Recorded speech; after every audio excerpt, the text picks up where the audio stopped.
Bam! Hell yeah! I'm still alive, baby. How long we never know.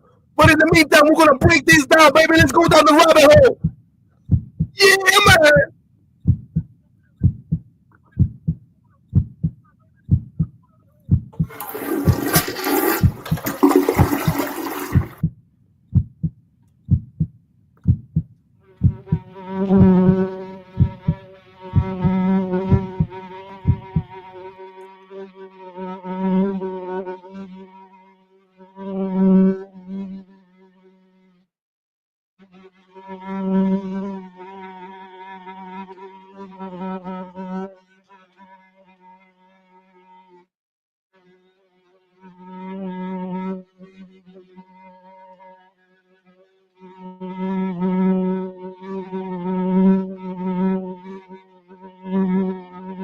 1 second, quick. While we were watching that, I found one of those pictures, depictions of what I was talking about. The the the, the things with the handbags. Where I put it, yo.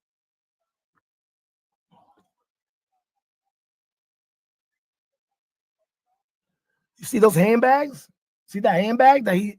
I know he's not showing the whole thing, but I'm sure people have seen this. All over the world, there's carvings all over the world. Not only that, look like he's wearing some type of watch. You know what I mean? This one got wings. Not all of them are like that, but that bag is what we're looking at. That handbag is depicted in all types of carvings everywhere, everywhere from all kinds of civilizations, cultures, ancient. You know what I mean? Pre-flood and all that stuff. Let me get that out of here. We can get that out of here.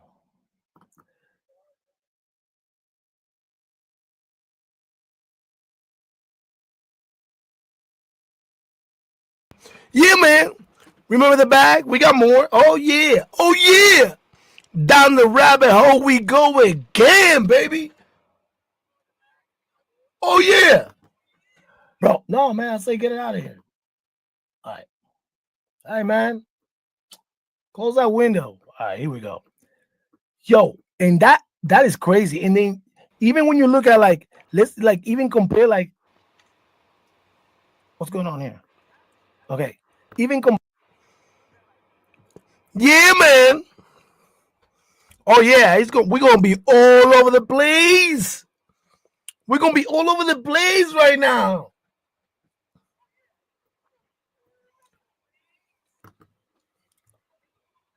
Oh man. Oh man. This is gonna go deep, baby. Pause.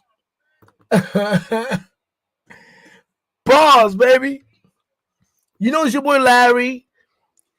Yeah, we going down. Yeah, anything to bring us down the rabbit hole, man. You know what I mean? Man, listen. Once again, I'm gonna try and keep it, you know. But ain't no telling where I'm gonna go. You know what I mean? Ain't no telling where I'm gonna go. I mean, I say I'm gonna do this, then I do that. Sometimes I gotta change it, bro. You know what I mean? Like, ain't no telling, bro. You gotta adjust, you gotta adapt. You know what I mean? Hey, gotta be able to just go. In this channel with Larry Beach, we're gonna be exploring all kinds of things, man. We'll take it there. We're gonna, you know, conspiracy, science, mathematics, sociology, history, ancient history, forbidden history. Oh man, aliens, universe. We'll be all over the place over here. So if you're not ready to be all over the place, oh man, you in for something. If you're not ready to be all over the place, like you in for something. Cause over here, this is what we're doing. This is what we're doing over here. You know what I mean? What I like to do sometimes is like I like to switch it up. You know what I mean? Um, I like to change things up, do stuff like that. I don't, you know. Today we're gonna go we're going back down the rabbit hole, you know, with your boy Larry. We're gonna start. Well, we already started with that little. I like to start with a little bit of what we did previously. Um, we're gonna start with Graham Hancock. You know what I mean? Graham Hancock. He's a British writer. Everybody knows him. You know what I mean? He wrote plenty of books. He's all tied with all kinds of theories and stuff. You should look him up. I think he wrote Fingerprints of the Gods, The Lost Book of Enki. What else did he write? Visionary. I forgot what it was called. So Osiris Awakening. I think I don't know. I'll have him for you at some other time. But I remember Fingerprints of the Gods. I definitely remember that. He's written a lot of books. So this guy right here is very credible, right? I think I want to start with him. You know what I mean? So we can get deep. You know what I mean? So let's start here because we got a lot of topics, man. And we're going to try to cover them real quick. Like I said, I like to bring you videos and clips of people, that have better knowledge because I'm into this stuff and I always like eating this stuff up for years. But I like to see like different perspective and different scientists and investigations and documentaries. So what I was talking about last time was I was talking about all these ancient carvings where like they all had this mysterious bag, right? And they all had this from all kinds of cultures. So this is where we're going to start, man. This is Graham Hancock, bro. And you can find his books, man. Look him up. You know what I mean? He's very well known. And I think this will be very entertaining. You know what I mean? So with all that said, like, I think I have some other ideas, but I had to keep it to this because I wanted to come back. So with all that said, I think well, what are we doing here? What are we doing here? That's the one we're gonna start with, Graham Hancock. But we're gonna be all over the place, man. Is that the right one? Oh man. Okay. I think so. That's the right one. Well, we're gonna give it a shot, bro. And we're gonna go with it. Man, listen, man. Over here, we're gonna start with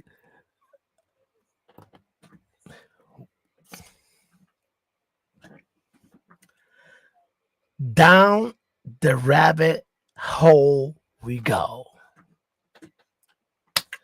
Here go Larry Beast with another lane, baby. You know what I mean? I think eventually I'm gonna start a highway. Hey yo, listen, bro. In this episode, we're gonna be covering, we're gonna touch on a couple things, and then we're gonna cover something. Because I mentioned in my previous episode, I mentioned the handbags. I mentioned the Mayan astronauts and how they were like in ships. We're talking about like carvings, also hieroglyphics. We're gonna touch on that hieroglyphics that has the chopper. Sorry, man. My allergies got to me today. Sorry. We're also gonna touch on. We're gonna end up with the portals, but I want to touch this one first. And I don't. And then I also like to add a little bit of extra surprise or something like some entertaining stuff. So, you know, that has to do with what our topic is. So I think we're good. So, with all that said, man, let's get into the intro, man. You know what I mean? Let's get it, baby. It's your boy, Larry Beats 247 from the Rhyme Money Crew. 30 million boys, Dirty Denim Squad. Now international because of Hollywood. Leader, founder, and creator of the Guala Koala Iguana Coalition, man. Holla your top Guala. Yeah, man. Let's go, baby.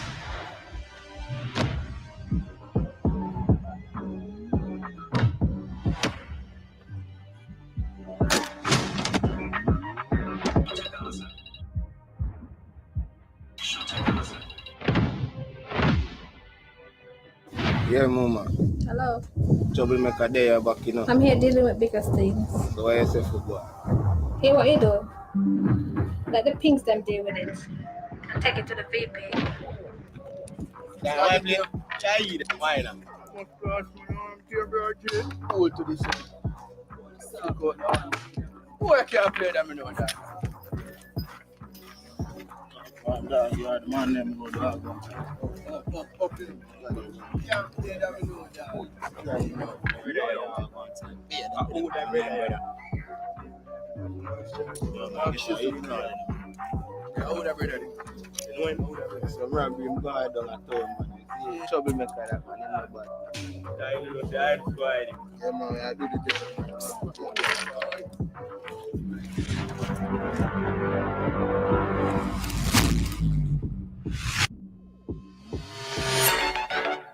Bombo clad. Here, drop the gun your shot. Juju 1 million. Yeah. Yo, Waterhouse. Yo, Josla. De La Vega. Them never kill nobody yet. Good youth, them a trouble them a make. Even if you was a man, you want no threat. That's valid. You gyal a run pussy anywhere me there. Reach for me goal quicker than Messi sweaty crap. Real gyal a Veronica Reggie get. Love you be me sniff with cigarette. See that? Me marry, but me and the girl left. Love the lungs in my chest. YOLO. See that? Me no left the 50 like me name. Got me ball of 5 shot of Kid Nelly Teddy of the town folio.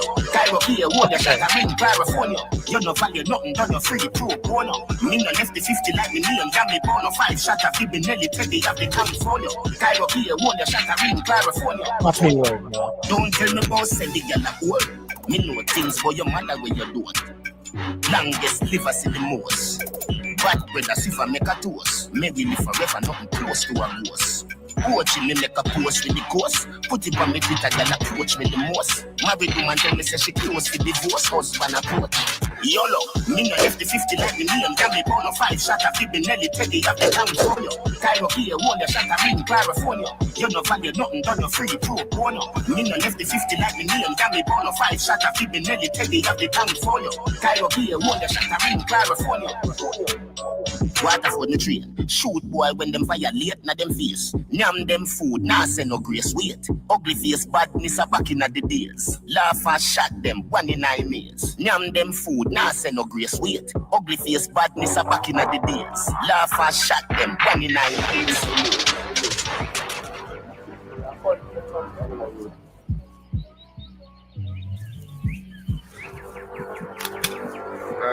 Yeah, look again. Are we agreeing?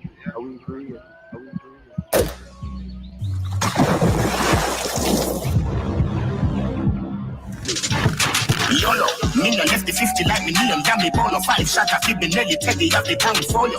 Cairo here, hold the shot of ring California. You no value nothing, done no free pro bono. Me no left the 50 like me name. Got me ball of 5 shot of Kid Nelly Teddy of the town folio. Cairo here, hold the shot of ring California. You no value nothing, done no free. YOLO, me no left the 50 like me name. Got me ball of 5 shot of Kid Nelly Teddy of the town folio. Cairo here, hold the shot of ring California. You no value nothing, done no free pro bono. Me no left the 50 like me name. Got me ball of 5 shot of Kid Nelly Teddy of the town folio. Cairo here, hold the shot of ring California.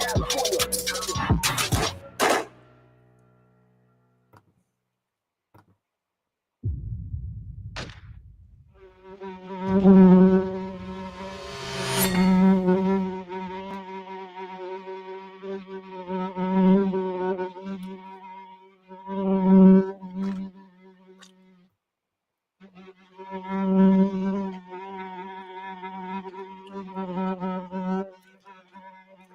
funny. It's funny.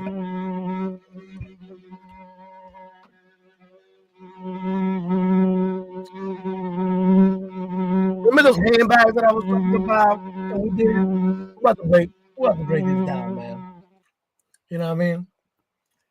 With my homie Graham Hancock right here. Okay. This is gonna get crazy, bro. In this channel, man, I'm not doing what everybody else is doing, man. What I'm doing here is different, man. You know, I'm doing my breakdowns. I'm talking about, you know, conspiracies, aliens, science. I'm not interested in nothing, bro. Nothing else outside of that. No back and forth with government and religion. I would probably cover some. It would pertain as to history if it comes to government, and it would pertain as a good advice when it comes to religion. But I ain't having that. You know, I'm also not interested in competing with nobody. I'm not competing with nobody. I'm doing what I'm doing by myself. You know, like a lot of stuff out here is unnecessary, man. So it's funny, man. It's funny. I'm trying, man. I'm trying. It's funny, bro.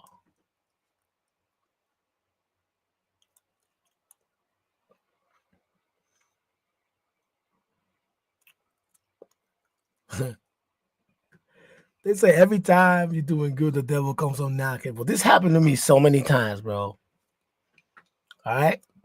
I'm not new to this, bro. But now this time, I will speak about it, you know? Let me get to my ancient history and my stuff, man. No matter what happens, bro, it's your boy. We're over here talking about some rabbit hole type of shenanigan or something, right? So, like I said, this is Graham Hancock. And we'll let him do his thing, bro. You know what I mean? Archaeologists reveal an amazing discovery inside the Grand Canyon. First of all, as they found out, there's the Grapevine Ruin, an old site that reveals ancient people that lived in the Grand Canyon. Second, archaeologists discovered ancient drawings and glyphs, which tell a completely different story how this area was created between 1900 and 1100 BC. Finally, inside the Grand Canyon, ancient human footprints were found near the Colorado River. These footprints are over 12,000 years old, and scientists finally figured out who were these people that lived in the USA inside the Grand Canyon 12,000 years ago. These are some amazing discoveries inside the Grand Canyon, so let's explain them. The Grand Canyon's very deep, and a deep canyon made by the Colorado River. The canyon's about 277 miles long and up to 18 miles wide. And one of the most significant discoveries inside the Grand Canyon is the Grapevine Ruin, discovered in 1932, which serves as a testament to the rich cultural tapestry of the American Southwest. I had an opportunity to go to the Grand Canyon, but I didn't go at the time. I will be going there pretty soon. I don't think I'm gonna be in this archaeological places, but you know, the Grand Canyon is one of those, you know, it's one of those places in the world. You know what I mean? Especially here in the United States. But I'll be there soon. 1932, a team of explorers led by seasoned archaeologists and canyon enthusiasts stumbled upon the Grapevine Ruin during an expedition into the deeper, less frequented parts of the Grand Canyon. Named for its proximity to Grapevine Creek, the ruin was an archaeological gold mine. Experts think that an unidentified culture produced the illustrations between 1900 and 1100 BC. The symbols are located within the canyon and around the Spirit Mountain, although they're spread throughout the area. The densest collection of these glyphs is in a section called Christmas Tree Pass. This pass houses approximately 700 carvings and rock shelters. While the interpretation of the glyphs is still uncertain, many think that the drawings represent a story of creation.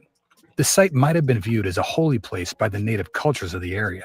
The discovery of Grapevine Ruin led to the intensified archaeological interest in the Grand Canyon. The ruin prompted questions about how these ancient civilizations were able to survive and thrive in the challenging canyon environment and what factors led to their eventual disappearance. In addition, one more enigma inside the Grand Canyon is the discovery of the split twig figurines, artifacts that offer a rare peek into the spiritual and symbolic practices of indigenous societies.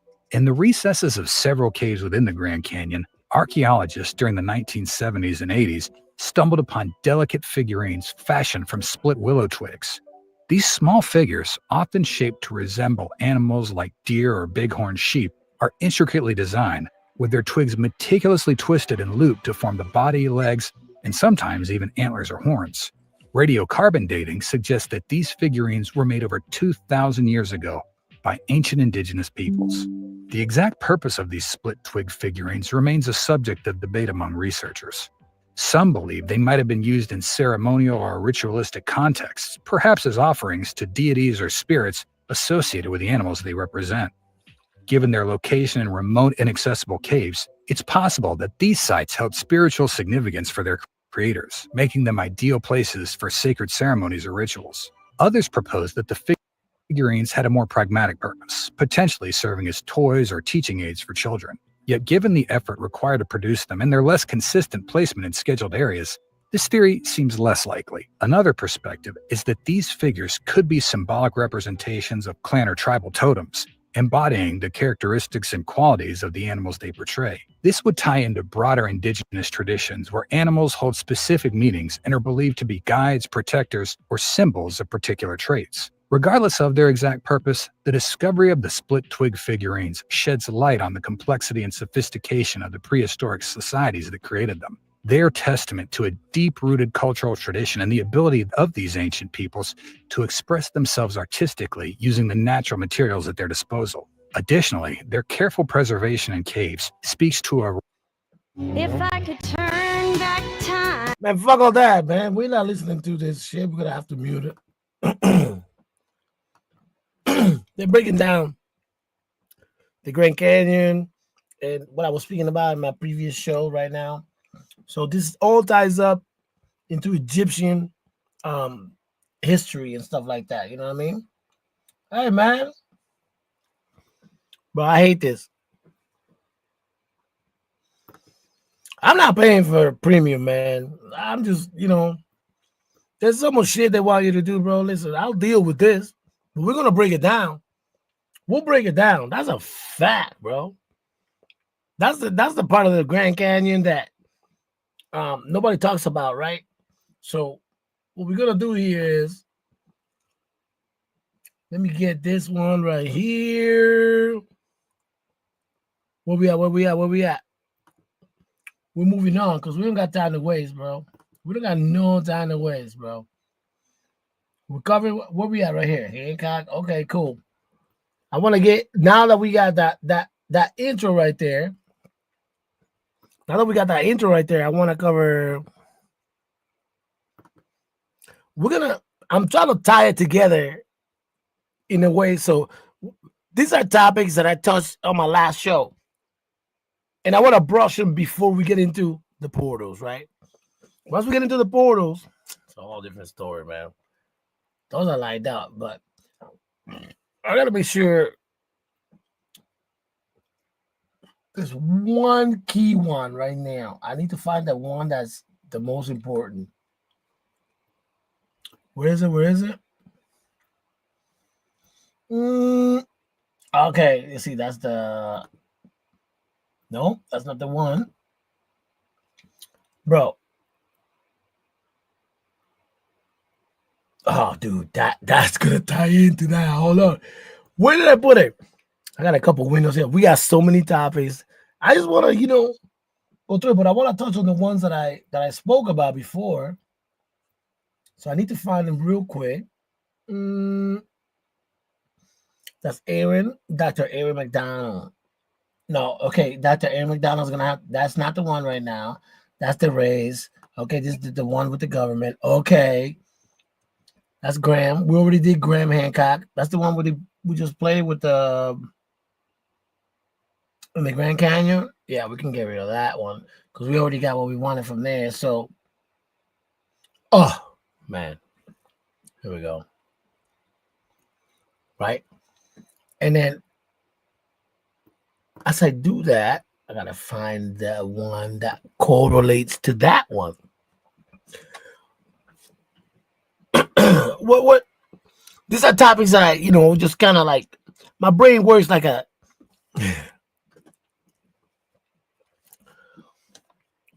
be, some people gonna take it however they want to take it, man. But some people's brain still work like Pong. Some other people work like Tetris. My brain works like a Rubik's Cube. Like a Rubik's Cube that never been solved. You know what I mean? It just keeps moving. It keeps turning. It just keeps coming. You know what I mean? You always see me, speaking about something that I come up with another idea fast. Man, my brain never stops. All right. So it is what it is. This is part of my earlier video. The video before this one. And I say a lot of things like come through my mind. So I like to go pick some of those things to just brush into it before I get to my topic. Because that way, it's not lost. The essence is not lost. And it's not just been thrown out there. Because anybody can just come on here and say whatever. That's why I like to bring you videos and stuff so you can see professionals or accounts of people that been through it or stuff like that, Because I can explain it to you. But I like to have like something to show to the people, right? With this one, let's get into this one because this one's gonna go somewhere else. All right, let's go. Wait a minute, because this one ties into. Let me make sure I got it because immediately after that, then we had to explain the correlation. I just want to make sure I know where it is. Hey, stop. Hey, that's a whole different topic. Chill, V. Chill. Too many videos. Oh, man. Where did I put it? Jesus Christ. I know I have it in here. Nah. What? Where's my window? Oh, my God. Okay. Well, whatever. If I can find it, we're just gonna keep going. We just, like I said, man, we got a lot of topics here, man. I try to line it up, but I'm all over the place, man. You know what I mean? So I definitely want to play this one. At least we showed the Graham Hancock one, right? So we're gonna go with a little snippet of this one right here. Because this is But Egyptians were over here, though. You know that, right? It's pharaohs in the Grand Canyon, right? I mean, I get that, but and they civilized. They came over here to civilize everybody over here. So you read that in the book? Yeah, the Mayans actually were civilized by the Egyptians. There's actually a temple over there called the Naga Maya Temple, which means brotherly tribe that came across the water. And so Is this from Mexico? I said, no. Is this from Peru? I said, no. This is from Saqqara, Egypt. She said, Egypt? She said, can I have a copy of this? What that man said. Yo, is description. We're gonna go back to that description later, bro. Oh man. Show my teacher, and I said, sure. Her teacher's long name, basically goes by the name of Don Alejandro. He is the elder, recognized wisdom keeper of the Quiche Maya of all of Guatemala. He looked at this and immediately said, oh yes, this is the language of our ancestors. Without a doubt, this is Mayan. And then he related a story to her from his indigenous oral tradition, that according to the Mayans, they originally came from the Pleiades. When they came, that's big right there. That's big right there. The Pleiades. I'm gonna have to break that one down over here too, man. The Pleiades. Remember the Pleiades, because I'm coming back. This is why I'm coming back with this. I ain't gonna say nothing over here that I'm not gonna come back with, man. We're going down the rabbit hole, man. Put on your tin hats or your tin Speedos, whatever you want, man. Join me over here because we're going down the rabbit hole.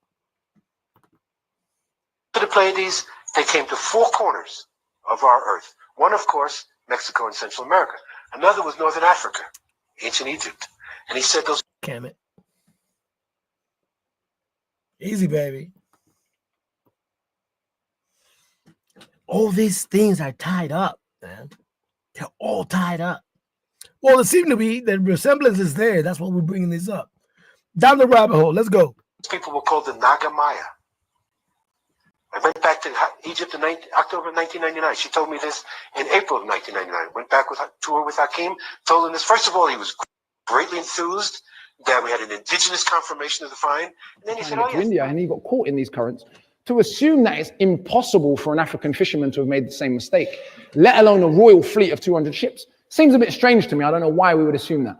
And then things got even more controversial. In 1992, the female scientist who developed the test to test hair for drugs, so that test that people still use, if you're a football player, or if you're an athlete, or if you're a prison person, they want to see if you're a prisoner and they want to see if you've been taking drugs, they examine the proteins in your hair and they can see what kind of drugs you've been taking. The woman who developed that test in 1992 found cocaine in the stomach of Ramesses II. And she was so shocked by what she found, because she knows that cocaine comes from America. She tested and retested and retested because she knew she was going to get loads of stick. Then she tested Sudanese mummies and found the same thing. And read what she said. She got hate mail, people cussing her. People were just like, what are you talking about? You're an idiot. A woman whose scientific prowess is there, is there to be attested to. But what she discovered was so upsetting for some people that she was hated on by people who, of course, are nowhere near as scientifically qualified as she is.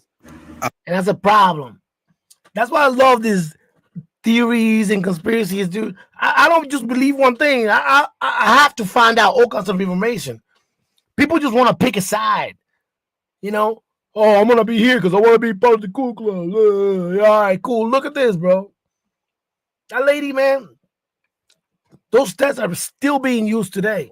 And I think, if I'm correct, the last time I checked, with a hair follicle, you could test all the way back to 6 months. So you could be clean. You could try. It ain't like going to see your PO and doing the Wizinator or taking like the drains and shit. No.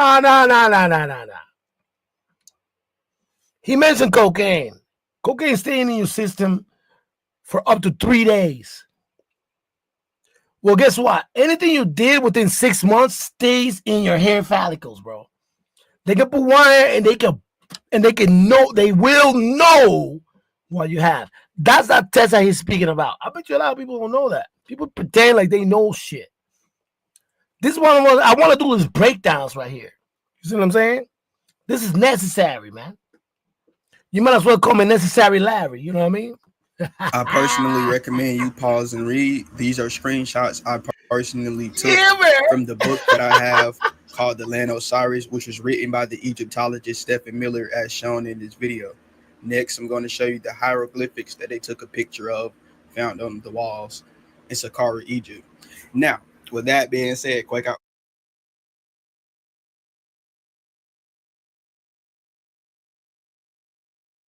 Yeah, because he was going to get into something else right here. We're good with that. You know what I mean? We're good with that, man. The thing about that is, let me tell you, man. Expand your mind, bro.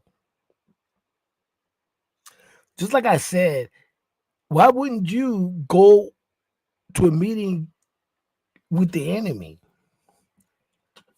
A lot of people just want to choose sides and pick sides and whatever. And it's like, no, man, listen to all the information that you can gather, man. Don't just run with the crowd. You know what I mean? People always want to run with the crowd. That's the thing, bro.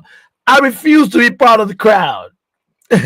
Yo, listen, bro. So we need to find. I got another one right here. Let me see. Where did I put it? Boom. We're touching with the Mayas. This all will tie up. I gotta hit on all this before I get into my portals. You know what I mean? So we're gonna go with this. The mysterious Mayan astronaut of Palenque has captured the imagination of many scientists and enthusiasts. This figure, depicted on the lid of the sarcophagus of Pakal the Great at Palenque, has... Of course. Now, you see what that says? The Olmec? That's going to be that's going to be its own show. When we speak about the Olmec, there's so many civilizations, man. All this, everything we talk about is going to bring us to something else, okay? There's gonna be like a non-ending revolution. That's why this is the rabbit hole. One thing will lead us into another one. You know what I mean?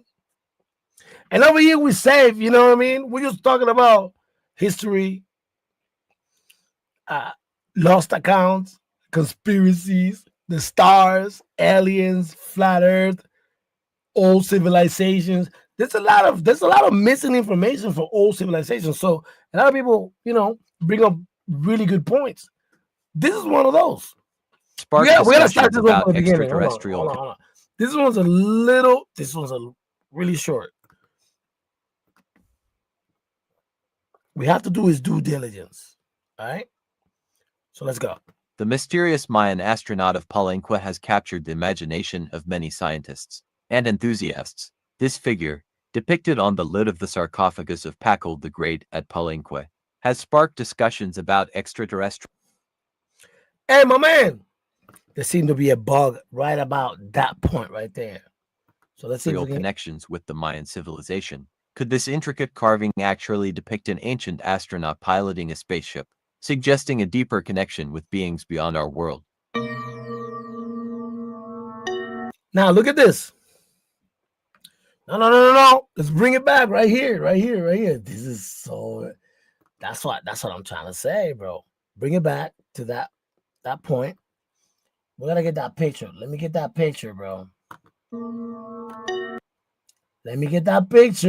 Hold on, guys. Hold on. Boom. Okay. This is very important right here.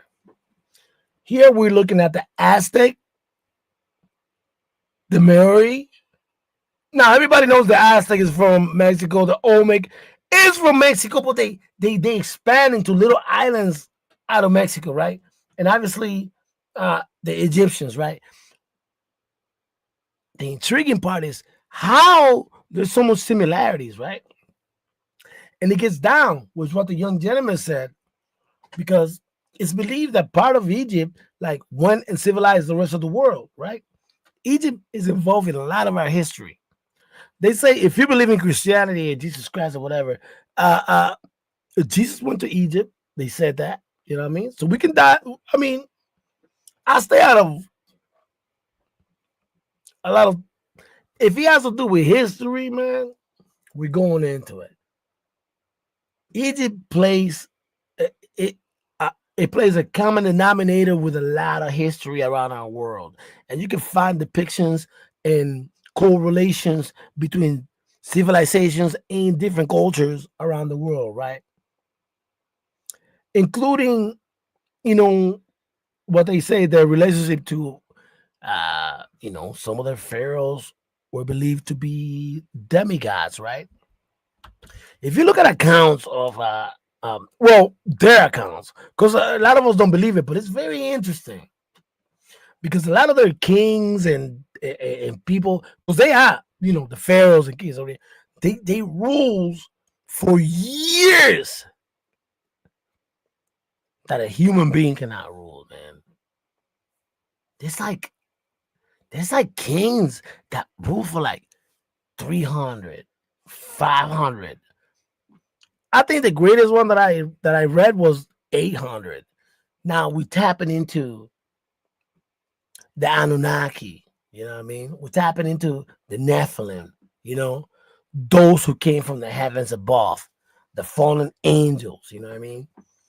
The stuff that is written in the Bible, when you hear about David and Goliath, where do you think Goliath came from? Goliath came from a certain tribe. He comes from that tribe. And everybody knows, well, people don't know, but when David went to fight Goliath, he came with the power of God because he was anointed by, you see, and I'm not trying to get religious, but I'm just trying to explain the account. He went with 5 rocks. He killed Goliath with 1 rock. Why did he have 5 rocks? Because how many brothers did Goliath have? Go do your research if you care about it.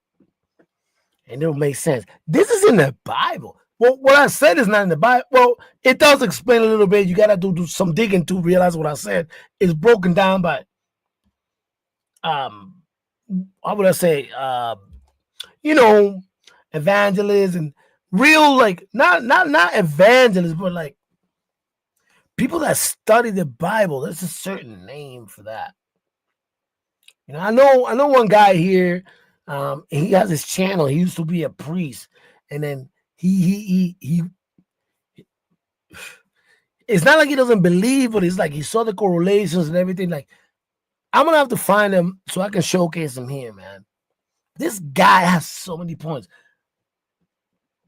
I was raised Christian, so I know a lot of that background. That's why that giants, Goliath, fallen angels, everything like it correlates. I'm not gonna say it makes sense, but you know, it matches with certain stories, you know. So this is a certain example right here where the certain cultures had like a certain type of connection or similarity, right? Because look at this. All these dudes, these are depictions of different places. They're all in certain machines. If you look closely, they're in some kind of craft, machine, some kind of like, which we call ancient astronauts. If you look that up, they'll show it to you, man. Oh, and I'm not going to break that one down. I'm doing this because we spoke about it in my last episode, but we're gonna get into the Sumerians and the bags and stuff because I'm trying to like just show this so we could, you know, but the similarities are insane. Mexico, especially Egypt, New Zealand, you know, if you think about it, and like I said, with the Olmec, they say Mexico, yeah, and it is some Mexico, but there are islands. There's so many islands that go off a lot of places that people don't categorize, man, and they're just lost history. You know what I mean? There's islands today that we're not allowed to go, which that is why I get fascinated with. You know, I'm not gonna deny like, is there more land that they never told us about that they kept us away from? Man, I believe so, dude. Like, if you think about the Galapagos Island, you can't go there. We always talk about Antarctica. You can't go there. That's different. We've been covering that. But, you know, you got other islands, man. The Sentient Island. Look up the Sentient Island, man. I believe there's only like 52 living people there. It's a tribe. It's a tribe that been separated, that came from Africa. It's separated from this. It's the Sentient Island. I believe that's the name. And man, listen, that's a history, crazy history, photos, documentaries of some person that went there. So now they developed some kind of hatred for people. So like they don't want any outsiders. And these people don't even know nothing about the world. They are jungle people, just like in the Amazon. You can look at accounts in the Amazon. Man, I always be fascinated when they show us like a radar picture of like an unknown civilization that lives in the jungle that has no contact with the outside world. You know what I mean? Like, and that's why I get into this whole alien thing, because what would we do and what do we do with civilizations like that? There's bad people that just go and destroy it, and then there's people that respect it. They won't even go and mess with them because they have to slowly introduce themselves to them. That's what we do, man. That's what, in my opinion, that's what's happening with this civilizations and stuff. Not the ones that always been here, but the ones that maybe try to like help us or manipulate us. You know what I mean? So that's very important. But the correlation between all of these civilizations is insane. So world.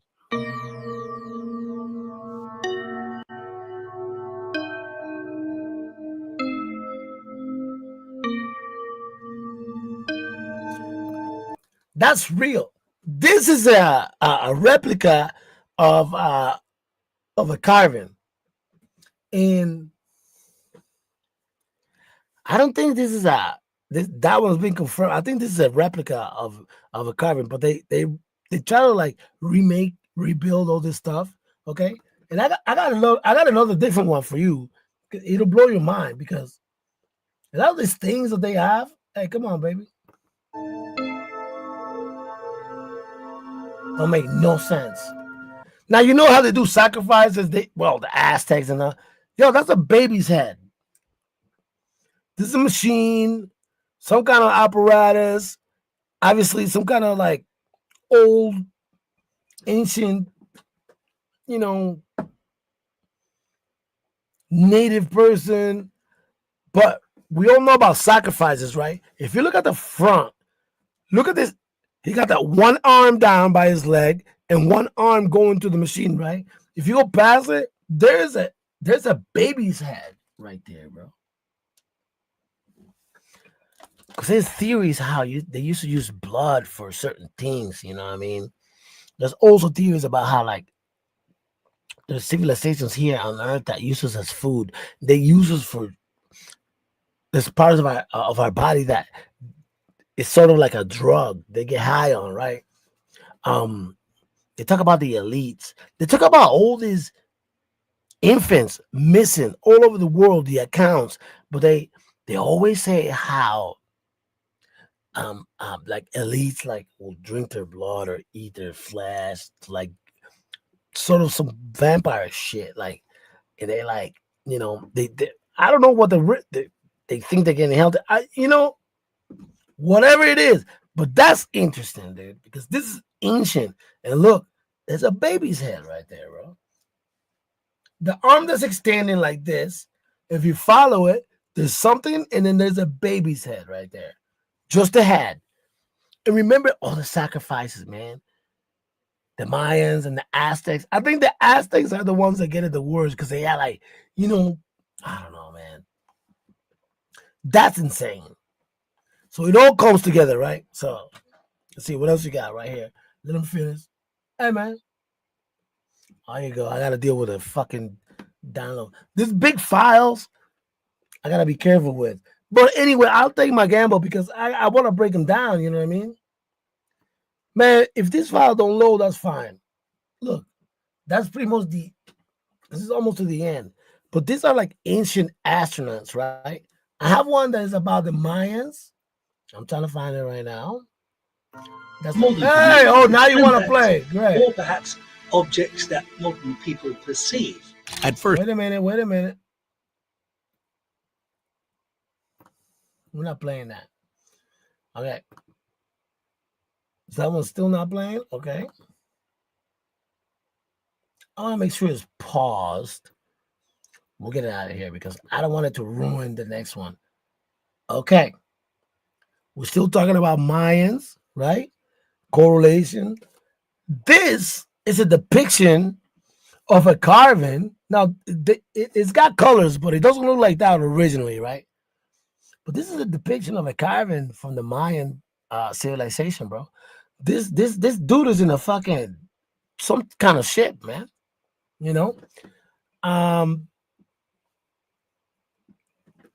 Not Timapunku. This is not there. This is in this is the Mayan civilization. Teotihuacan. It's kind of hard to pronounce his name because it's weird, but this is insane, bro. Because when they brought the rendition of this and they broke it down in here, somebody did the good due diligence to kind of like put it in different colors so you can see the whole thing. When you see the original, you don't see it at first. But this person looks like he's in some kind of machine. Look at this, man. You know what I mean? And don't nobody know about that. Yo, that civilization disappeared, bro. Yeah, they say they died of chicken pox. Yeah. Probably a lot of people did. But dude, where they get this idea? Where do they get this from? You know what I'm saying? Like this is, and there's so much more, and it correlates to different parts of the world. That's what I'm trying to say, man.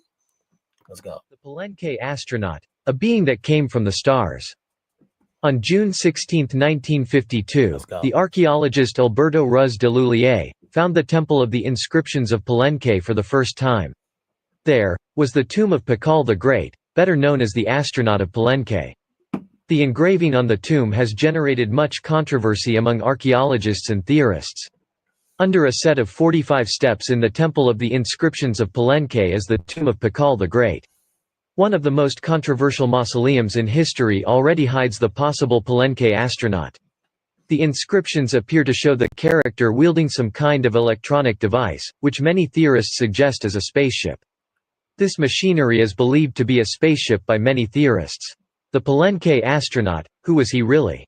When the experts examined the remains, they noticed that Pakal's physical characteristics were completely different from the rest of the Mayan population.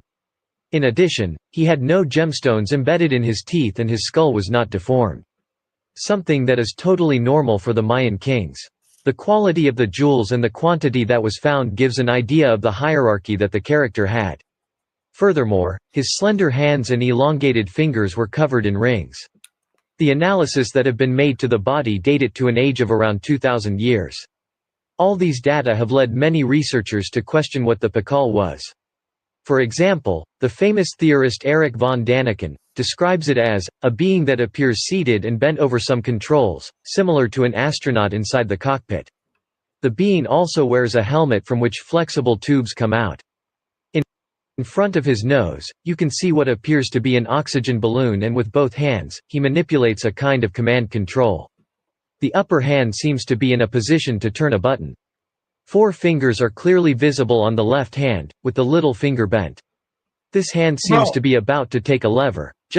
Okay, that is the original rendition of it. That's what it looks like. It's all clay. It's all carved in.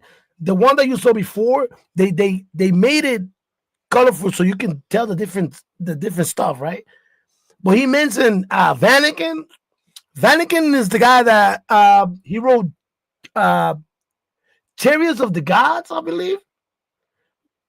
Vatican's been around for a long time, So like, he's one of those guys. I always got a theory or whatever. But dude, he's got some really good books, really good theories. I mean, if you're into that stuff. He wrote Chariots of the Gods. Yes, let's go back. Just like the manual throttles of motorcycles, and the left heel rests on a pedal of different levels. The clothing of the Palenque astronaut. In addition to everything mentioned above, another issue to take into account is the clothing of the being, which seems to be too modern. Under his chin, with the naked eye, you can see a garment similar to a swan neck pullover that fits completely around the torso and ends in ribbed cuffs. He also wears a wide belt with a See what I'm saying? Of course. See what I'm saying? Same thing about those bags. And we're gonna get into it. We're gonna make this quick, man. Man, every time I come over here, I'm like 3 hours. Man, I'll sit here and grind this mic forever, man. I want to keep it short, but it's like there's so much information. You know what I mean? So let's go back to this. Safety buckle, pants with thick tights, and a much tighter interior that reaches the ankles. Simply put, it's not just the equipment, but the clothing is.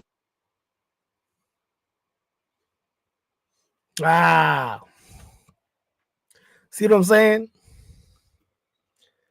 I just realized something about the equipment here. I understand. So anyway, he's trying to break down all that like similarities, like because it's depicted as it's in Maya history and all that. But what he's getting at is like the advanced technology that they're depicting in there. That's why he was talking about what he had and all that stuff, which is what I'm gonna get into. And I don't want to spoil it, right? So let's see can we let him finish real quick? Let's see.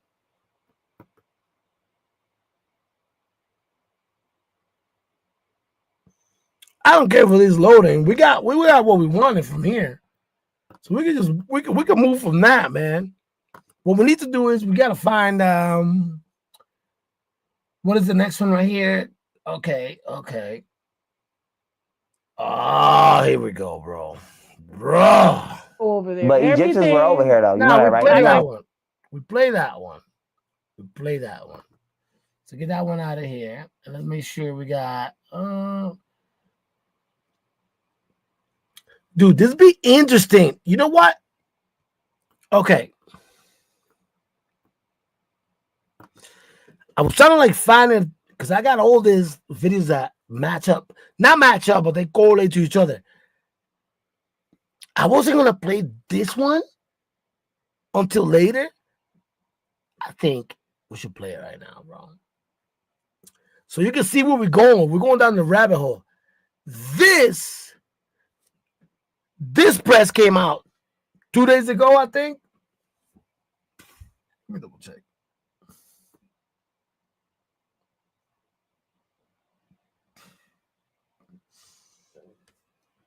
April 22nd, right? It doesn't mean that that's when they found out. This is just when they said it. When I was speaking about the pyramids, like this pyramids right here, this discovery right here, this thing that happened right here, this study was done in like 2018, I believe, by the Italian research team, right? It's just coming out right now.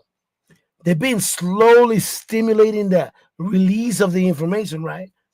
And they said that they're going to come out with like a 4-hour explanation, study, case, and whatnot. I can't wait for that. Today I heard that they came out. I couldn't find anything about it. So I'm waiting for the right sources to show it, right? That's one example. It's the same thing he's saying, bro. So now, this right here, I think is a good point right now. Because I was going to play it later, man. But this, wait a minute. Should I play this one first or the other one? No. We're playing this one first. This is an actual government official, bro. You know what I mean? Disregard that right there. It says 1970s. Bro, that didn't happen in the 1970s. That happened a couple days ago. Okay? He's just having a conference and doing his thing. You ever heard about hiding the truth right in front of you? You know what I mean? That in plain sight, you know what I mean? Bro, this guy right here works for the United States of America. He's I forgot his title. That's another thing. So you know I'm gonna revisit that because I gotta come back with his right information because I'm not gonna see you like an idiot. This dude right here, just listen to what he said. I'm gonna let it play. It's probably gonna go too fast over your head. I'm gonna have to play this video twice. Guaranteed, dude. Guaranteed, dude. It's gonna go over your head. The well-intentioned regulatory regime of the 1970s. Oh, my man, don't do that. Sorry about that. Give it a moment. Let's rewind, make sure we're good. Let it load. This right here, man. What he says is gonna go over your head. You're not even gonna catch what he says because they hide the truth right in front of you. You're not even gonna. I want to know, bro, and I don't even want to know. I'm gonna tell you right away, and I don't need to know because I know you're gonna miss it. You, like I said before, stop lying to yourself, man. Be honest with yourself. When you stop lying to yourself and you're honest with yourself, then you will start growing. Not only that, you start lying to other people. You know what I mean? Watch this, bro. This is one of the most, oh my God. Let's go, bro. The well-intentioned regulatory regime of the 1970s. I knew this was going to happen. The files are too large, man. I got too many files. Even though I reloaded it, once I reloaded it again because it's just, we're not going to wait for that. Hey, why is it muted now? the 1970s.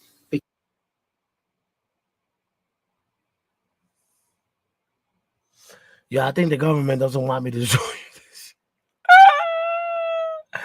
I'm being blocked. Dude, try it. I don't know, dude. Do it again. The well-intentioned regulatory regime of the 1970s became an ever-tightening ratchet, first hampering America's ability to become. I don't care how long it takes, man. We gotta play this, bro. Screw it, dude. You gotta hear this. This just happened at a conference a couple days ago overseas, and he's a government official who's one of the top scientists, and he's like a representative at the same time. Dude, you're not gonna believe what he says, and whatever he says is gonna go over your head, man. Guarantee, bro. I just wanted to play the video so I could, when he's done, so I can blow your mind, bro. Of course, this video's not playing.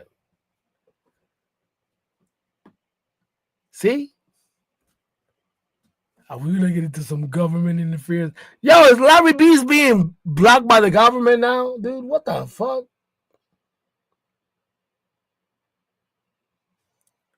Listen, let me I'll find the same video. Okay. Hold on. I got you, bro. I got you. I see what's going on here. Let me look for my key points right here. Okay, here we go. I know what I gotta do right here, bro. Check this out. I'll get us. No, because we need to. This is serious, bro. Okay, that's the same video on a different page. Maybe it's corrupted. Let me make sure there's another one. Nope. Okay. So let's try this one. Let's try this one right here. If not, I'm gonna have to go. The well-intentioned regulatory regime of the 1970s. Oh, bro, fuck that. We're being blocked, dude. Dude, I want to say what he says, but I want you to hear from him. What channel had this? I didn't want to show the one from the channel.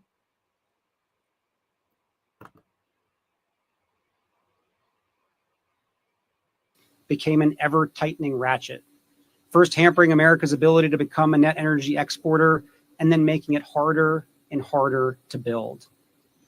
We seem to have lost focus and vision, to have lowered our sights and let systems and structures and bureaucracies muddle us along. But we are capable of so much more. Our technologies permit us to manipulate time and space. They leave distance annihilated, cause things to grow and improve productivity.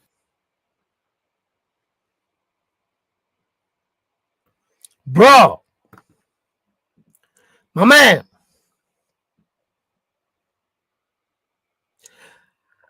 I'm gonna try to play this again. I don't think anybody caught that because they say it so fast, bro. That official just, and we've been known this because of the Philly project. Bro, listen, bro. He just said that the United States of America has the ability to manipulate time and space. We've been known this. Do you know what CERN is? Does anybody know what CERN? We're gonna have to do a show about CERN. Hydrogen particle collider. And that's not the only one, because the biggest one is that over there in Switzerland. We got some small ones here in the United States. There's a couple of other ones, but the one, I think it's, it shares the Switzerland for sure. No, it's not Switzerland. It's in Europe. I'm saying Switzerland. Switzerland's over there. What is it? Either way, I know this is right.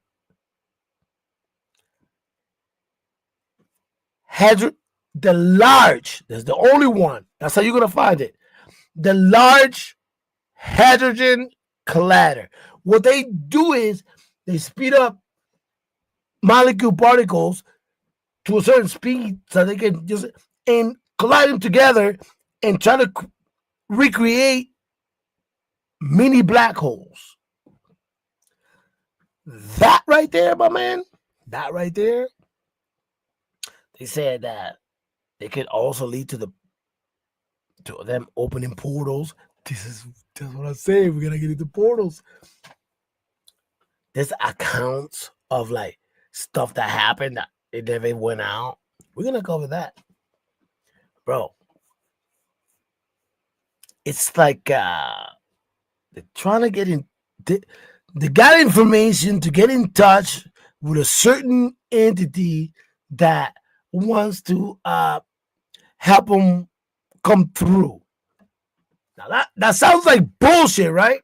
But listen, you can't disregard anything because look at the technology. Look at what they're doing, bro. You know? So you gotta be careful, man. Same thing with AI. Who's to say that we created AI? How did we create AI? Who got the idea? You know what I mean? And from where? Because we're gonna get into some shit that's gonna fuck your head up, bro. This is insane, bro. I'm telling you, a lot of these things. Let me find the video. A lot of these things over here, man. Okay, we're done with this one. What is this? U.S. government announces. Oh no! Wait a minute. Wait a minute. We gotta play this video again because we cannot lose the essence. There's key factors here, bro. We gotta listen to this again. So I'm gonna play it again. Hopefully, don't skip. The well-intentioned regulatory regime of the 1970s. Yeah, that file is corrupted. It skips right there all the time. So let's just wait 1 second, and then he's gonna go through. That's what happened last time, right? But dude, man, I know this sounds crazy, but this is what the rabbit hole is, right? It's gotta be the craziest thing you could not imagine. This is what it is, man. Okay. Anytime, hopefully, is it gonna load? It'll probably load. Gotta let him say what he's saying, because he went over your head, right? He literally said that we can manipulate space and time, man. He said it so fast, a lot of people missed it, right? Man, I should have got in the other account. Man, fuck this guy, bro. We're done with that one. That guy sucks.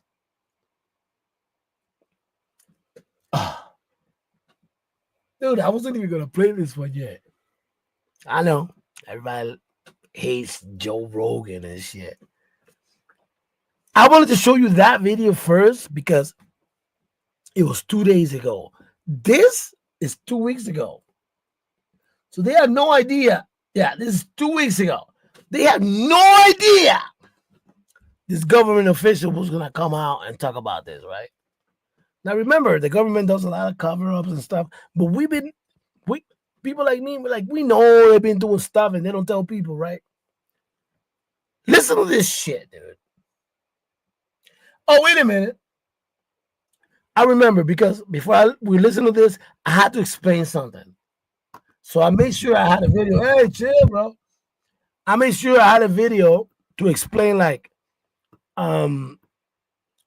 because I had to give a little bit of background as to what this is before I could just go. Ancient scenarios. All right, hold on. That one's gonna be next.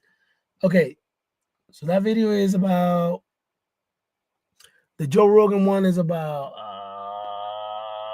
Okay, yep, got it. Let me see. Where did I put this video? I got it right here. I just don't know. It's one of these tabs. I got so many. And I'm closing them as I go because Jesus. Is it in this one right here? Oh my God, dude. Bear with me 1 second. It's just, that's what happens, man. My mind is all over the place. Like all this stuff. It's a relic. Okay, no. And that's what we're gonna get into. Okay, that's the next one. And where's the other one? That's the one right there. Bro. Okay. Found it. I found it. So,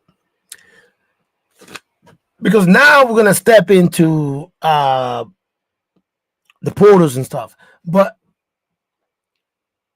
they're not speaking about portals yet. But this is going to help explain what we're going, right? A little bit. And actually, it's going to add to the spice because we're going to obviously come through and taste the sauce and break it down, right? So let me make sure you got it. Okay. This is Erin. What's her name? Dr. Erin McDonald. Oh, baby, let's go. And I was trying to find the friendly one to explain it to the people. Because some people just get bored with the scientific breakdown, you know what I mean? So I try to find something that's friendly that people, I thought she was friendly enough. So we're gonna give her a shot. Dr. Erin McDonald. All right. We're going with her. Let's go. Hi, my name is Erin McDonald. I'm an astrophysicist, a science fiction consultant, and technical advisor. So by day, I'm a rocket scientist, and by night, I'm a warp drive expert. This is about warp drive. So we're looking at possibly how warp drive could actually work. The fun thing is that our universe, we can think of as a sheet of space-time. So it's 4-dimensional space-time. Some of you might have seen this trampoline idea.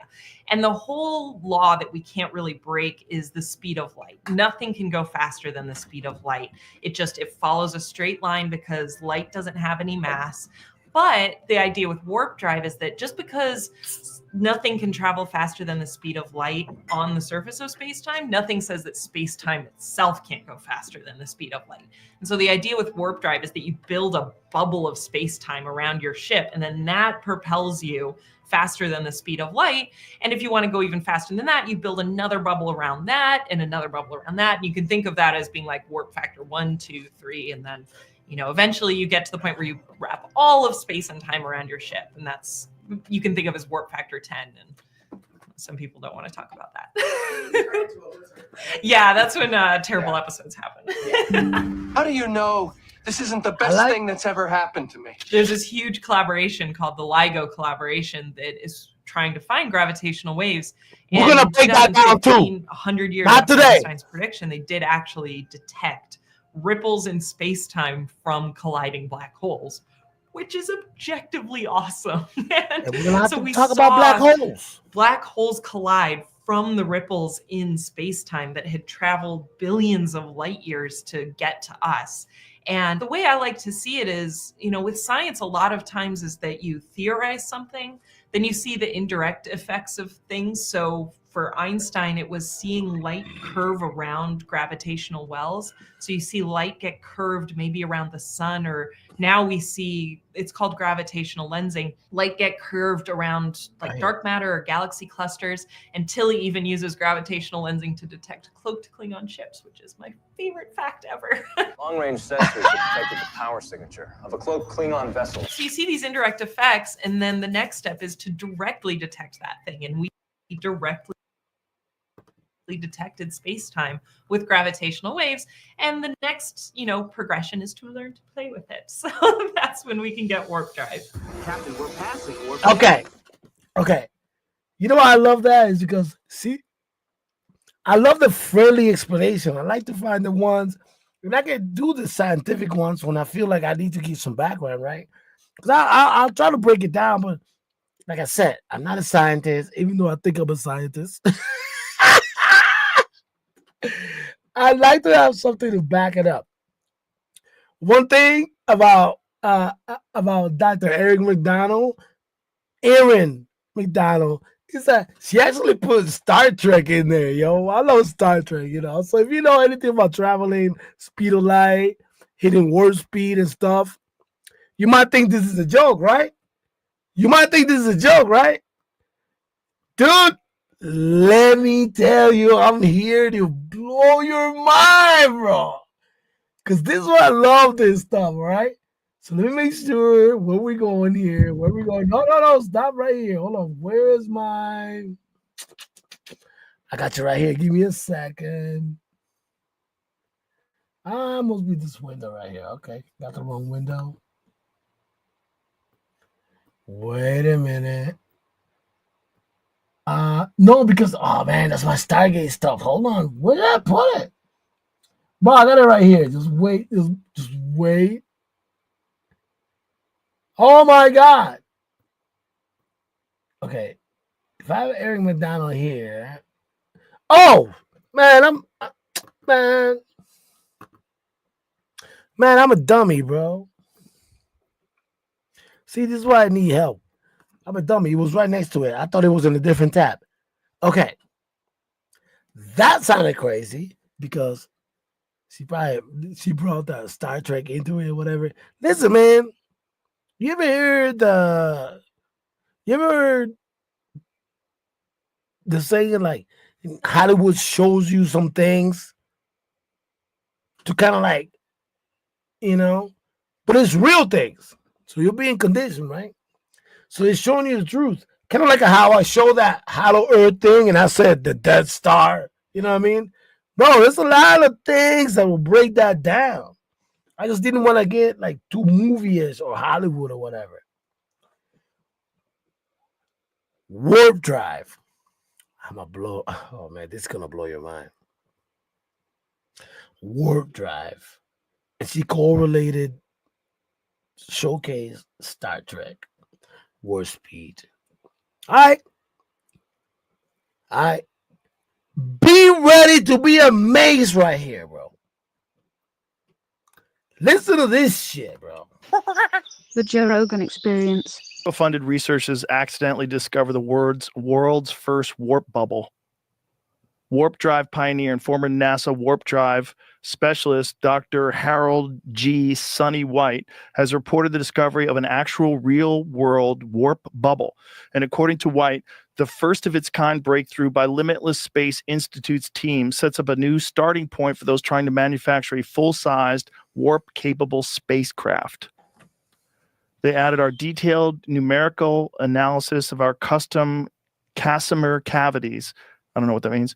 Helped us identify a real and manufacturable nano microstructure that is predicted to generate a negative vacuum energy density. It's going to get better. Such that it would manifest a real nanoscale warp bubble, but not an analog, but the real thing. In other words, a warp bubble structure will manifest under these specific conditions. White cautioned that this does not mean we are building a fully functioning warp drive. Much more science needs to be done. All right. So if this was 2021, Mhm. when I Googled to find it to try to see what you're talking about, I found this article just came out 3 days ago. Oh, 3 days ago. It's about an email though, but Warp Drive think tank adds Harvard astrophysicists and warp theorists to advance planetary defense. we're talking about warp drive as an asteroid collection or something or other. So they're going to throw a warp cool. drive around an asteroid to keep it from killing us? I don't know. Could have profound effects on planetary defense, advanced propulsion, and warp drive detection. Maybe that's where our asteroids are coming from. Someone like shot an asteroid, like something's coming at their car. They whacked it out of the window and it hit your car. Yeah. You know what I mean? That's what's happening. We got the little tennis racket asteroid and they belt. Smacked that bird and it went into your window. Yeah, Asteroid belt. That's what's happening. Remember that. We're going to talk about that. What's happening. I wonder if like they see an asteroid coming, they just throw a warp bubble at it and it just appears somewhere else. Not my problem. That'd be cool. It just shows up. Jupiter saves us That from right all there. our little Yeah. strikes. Yeah. We do have like a perfect setup, but then Okay. So this is no coincidence. We are working on something historic. When pushed for a timeline and list of goals for the team's newest project, Martyr. How do you think you say that? Martire. Martyr. It said yes, they exist, but we can't disclose those details at this time. He said, seemingly boundless passion, practically coming through in print. You'll understand why once I'm able to show you. It's rad. Applied Physics is currently hiring. Okay. It won't tell you what it is. But Great. So Say this though. is what I've been thinking. A lot of these fucking UAP things are. Yes, I want to know what you think. That's what I it think. is. I think some of it has got to be ours. And You I think if I said had that! some shit that I didn't want the general public to know that I had, and I wanted to protect it from like espionage, didn't want enemies to find out about it, I would say it's not mine. I'd say it's coming from outer space. It's not of this world. Yeah. Hey guys, There was not of this an world. article saying they're in a race to build the world's first working warp drive. Jesus. Here we go. Theorists say we've entered an exotic propulsion space race to build the world's first working warp drive. Okay, I have to stop it here because I'm going to rewind it. You may not have heard what he just said. So let's go. This is insane. Jesus. Warp theorists say we've entered an exotic propulsion space race to build the world's first working warp drive. All this is happening while AI is becoming sentient. Did you hear that? AI passed the Turing test. Is this recently? Yeah, it was an article from yesterday. AI passes Turing test for the first time. Yeah, it learns like exponential. People think it's happening so fast. I'm going to tell you right now. AI, yes, it looks like we're creating AI. There's theories. AI is going to replace humanity. They keep saying that. You ever seen iRobot and stuff? It's going to start like that. But listen, AI, and I believe AI will do some of the stuff that CERN is doing. So when I come back, I have to work on AI and CERN because some humans gave in, but the necessary ones didn't give in. Those entities are not able to come back. You ever hear realms, different realities, stuff like that? There's man, and that's why we get into portals. So I'm not gonna say nothing about that. No, let's go. Fast. You know what the Turing test is? Yeah, to see if it can be passed as a human. Yeah, if it passes as a human to everyone. I don't think I could pass the Turing test. Terrifying study reveals AI robots have passed Turing tests and now are indistinguishable from humans, scientists say. Yeah. Bro, we're so fucked. It is I think the good things is it'll probably cure loneliness a little bit, like old people have a little robot friend. That's good. 100%, but it's going to be real weird, and it could be complete population collapse. No bullshit. Because of the jobs they replace? The jobs they replace, people having no desire to take care of kids or have kids when you can give a robot girlfriend.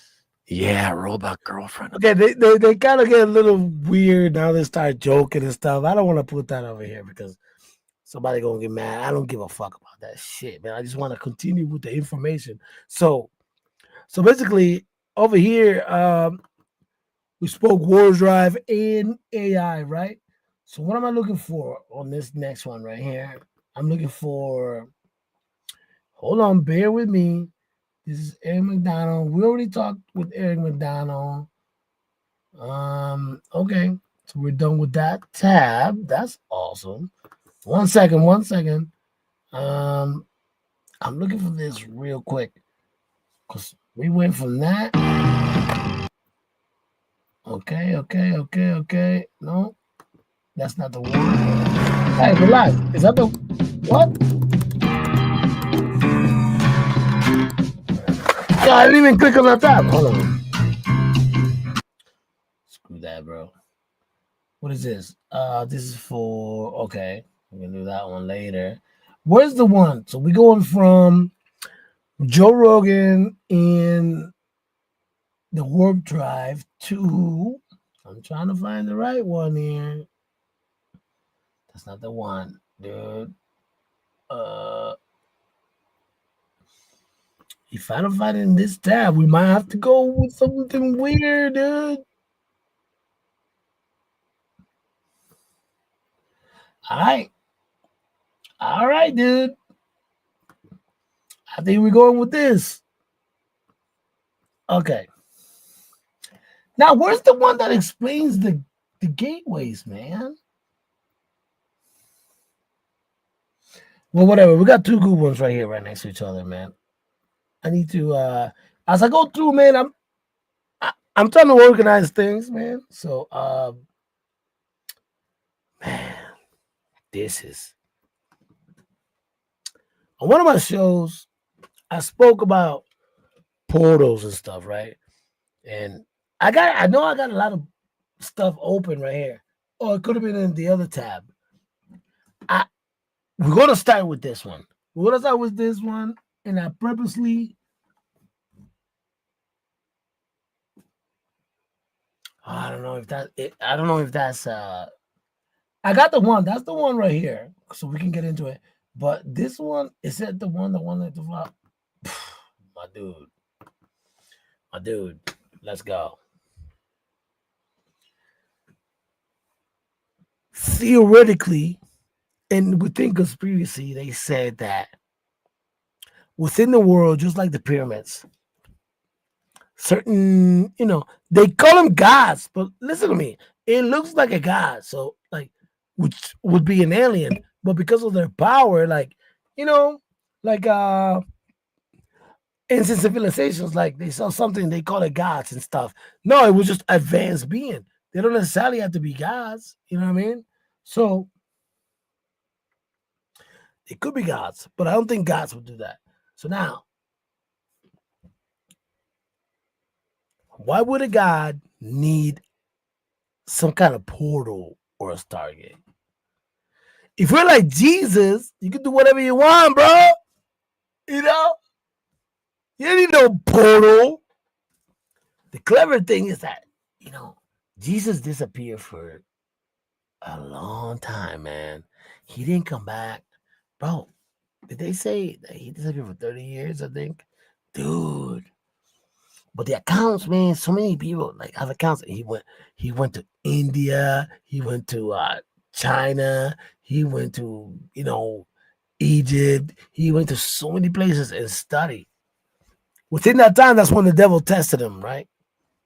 Within that time was when the devil tested him, right? 40 days and 40 nights. And the devil came to Jesus and said, I will give you the world if you bow down to me. Well, guess what? I will not bow down. I refuse. I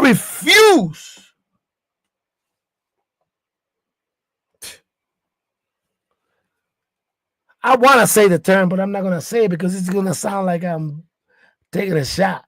Yo, listen, man. When the devil, I just want everybody to know, when the devil came, I refused, dude. That's what Jesus did, bro. But most people don't believe in Jesus. I don't fault you. This is my thing. And we're not here to speak about religion or nothing, man. But I like I said, anything I say about whatever I say, man, what the fuck? I say whatever the fuck I want on my goddamn channel, bro. Everything is inspirational, not taking a shot. No, I'm not shitting on nobody's religion, bro. I'm just telling you and letting you know that every time you got something going on, you're doing good, the devil comes, bro. Yo, the devil said to Jesus, I'll say it one more time. If you bow down to me, I can give you the world. Guess what? I ain't bowing down to nothing, bro. I'm me. I'm me, man. And that's fucked up. I'm good.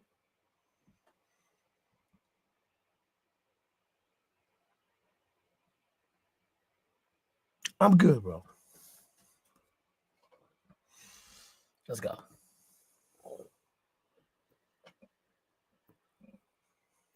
Bow down.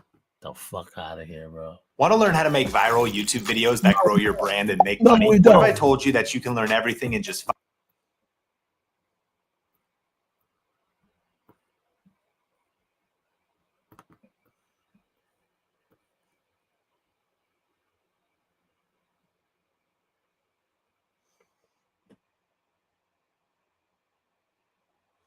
That's not, we didn't get into that.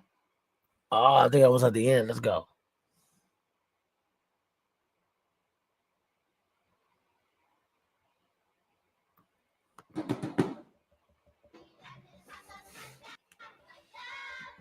In 2003, using the pretext of Saddam Hussein having weapons of mass destruction and his alleged connections to Al-Qaeda, the United States invaded Iraq. My fellow citizens, at this hour, American and coalition forces are in the early stages of military operations to disarm Iraq, to free its people, and to defend the world from grave danger. On my orders, coalition forces have begun striking selected targets of military importance to undermine Saddam Hussein's ability to wage war. These are opening stages of what will be a broad and concerted campaign. After years of military operations, more than 1 million Iraqis were killed as a result of the invasion and the subsequent occupation of the country. Iraq descended into sectarian strife after the U.S. occupiers dismantled Hussein's government and its military apparatus. The chaos helped give rise to the Islamic State group through its predecessor Al-Qaeda in Iraq. Many observers believe seizing Iraq's oil reserve and ousting Hussein were the primary reasons for the U.S.-led invasion. But what if they were wrong? What if they're... This stuff is skipping. I don't need it skipping. I want it to go through, man. I got so many windows. Don't skip. In 2003, using the pretext of Saddam Hussein having weapons of... This is going to be a problem, bro. This is going to be a problem because this video, this one, you gotta be able to. I might have to look for a different video because, I mean, you gotta be able to see this. This, you gotta see, like, the breakdown, you know? I'll reload this video again. Let me see if I can, maybe I'll, hopefully it works, okay? So let me see. Hey, man!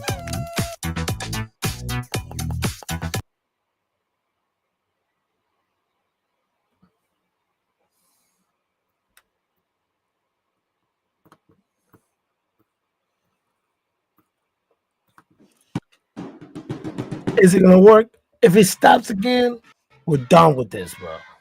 In 2003, now with the breakdown. Using the pretext of Saddam Hussein having weapons of mass destruction and his alleged connections to Al-Qaeda, the United States invaded Iraq. My fellow citizens, at this hour, American and coalition forces are in the early stages of military operations to disarm Iraq, to free its people, and to defend the world from grave danger. On my orders, coalition forces have begun striking selected targets of military importance to undermine Saddam Hussein's ability to wage war. Here we go. These are opening stages of what will be a broad and concerted campaign. Here we go. After years of military operations, more than 1 million Iraqis were killed as a result of the invasion and the subsequent occupation of the country. Iraq descended into sectarian strife after the U.S. occupiers dismantled Hussein's government and its military apparatus. The chaos helped give rise to the Islamic State group through its predecessor Al-Qaeda in Iraq. And it's gonna get ugly right here. Seizing Iraq's oil reserve and ousting Hussein were the primary reasons for the U.S.-led invasion. But what if they were wrong? What if there really was a weapon of mass destruction of unprecedented power? What if Saddam Hussein had a Stargate? That's the real reason for the invasion of Iraq, according to author Michael Salla. Let's find out if any of this is remotely plausible. Bro! Hello, I'm Mike Droberg, a Marine Corps veteran, filmmaker, history enthusiast, and investigator of the supernatural. And we will answer these questions on today's episode of Forgotten History.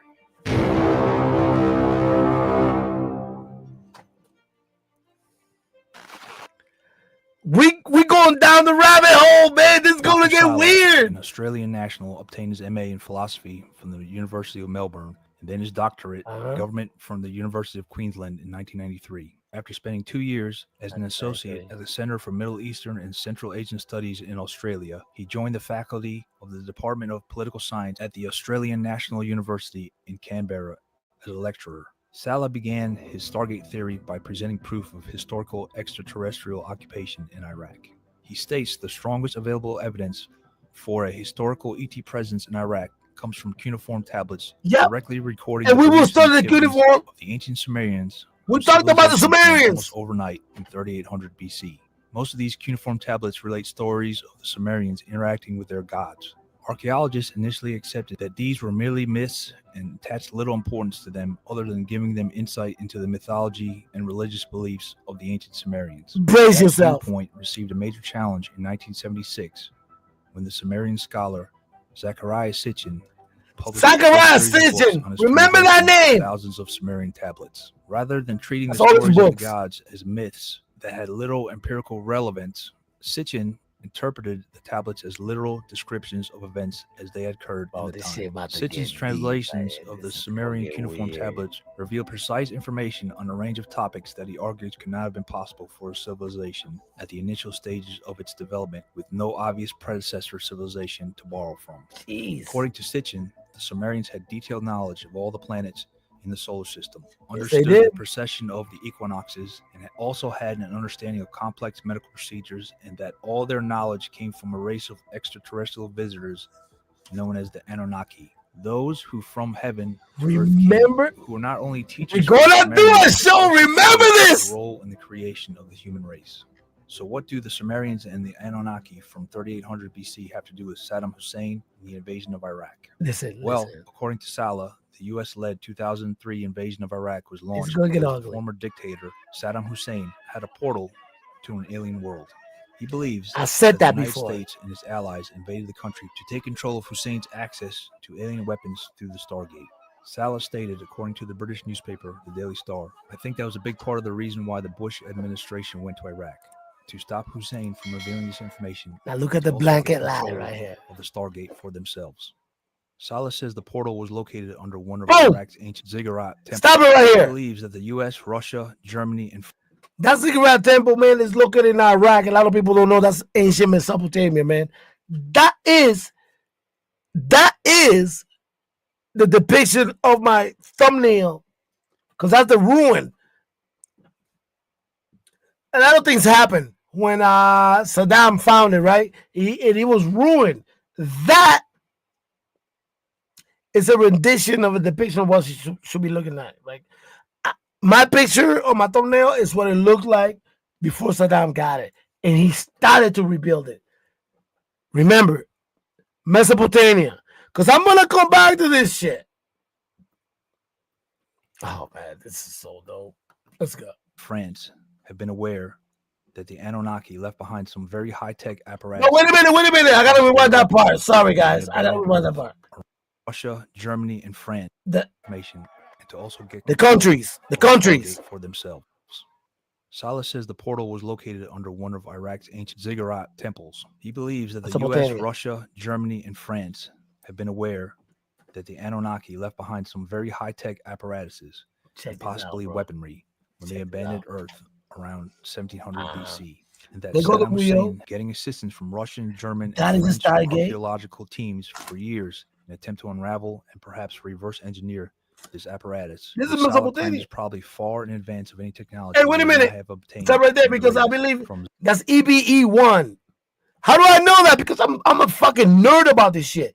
I believe this is EBE1 from Zeta Reticuli. It says it right there. Yeah, I will come back and break that one down. Let's go.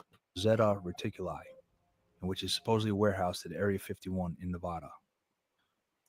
So what is the exact significance of the Stargate, and why did the U.S. want it so badly? According to Salah, on the part of the Hussein regime, control of the Stargate would allow him to activate it and to fulfill prophecy by facilitating the return of the advanced race of ETs, the elite Anunnaki. Saddam Hussein. Let me rewind this. This is very important right here. You know what I said earlier? This is based on some other account that I saw. So I'm gonna make sure I grab it. You know what I said? That this, for one, the Anunnaki, the Nephilim, those who came from the sky, the fallen angels and all that. That's a whole different thing. We're going to break it down. But look, when we talk about different realms, different realities and stuff, like, I think and I believe, because that's what connected to CERN. Let me just put all this together so I can break it down later.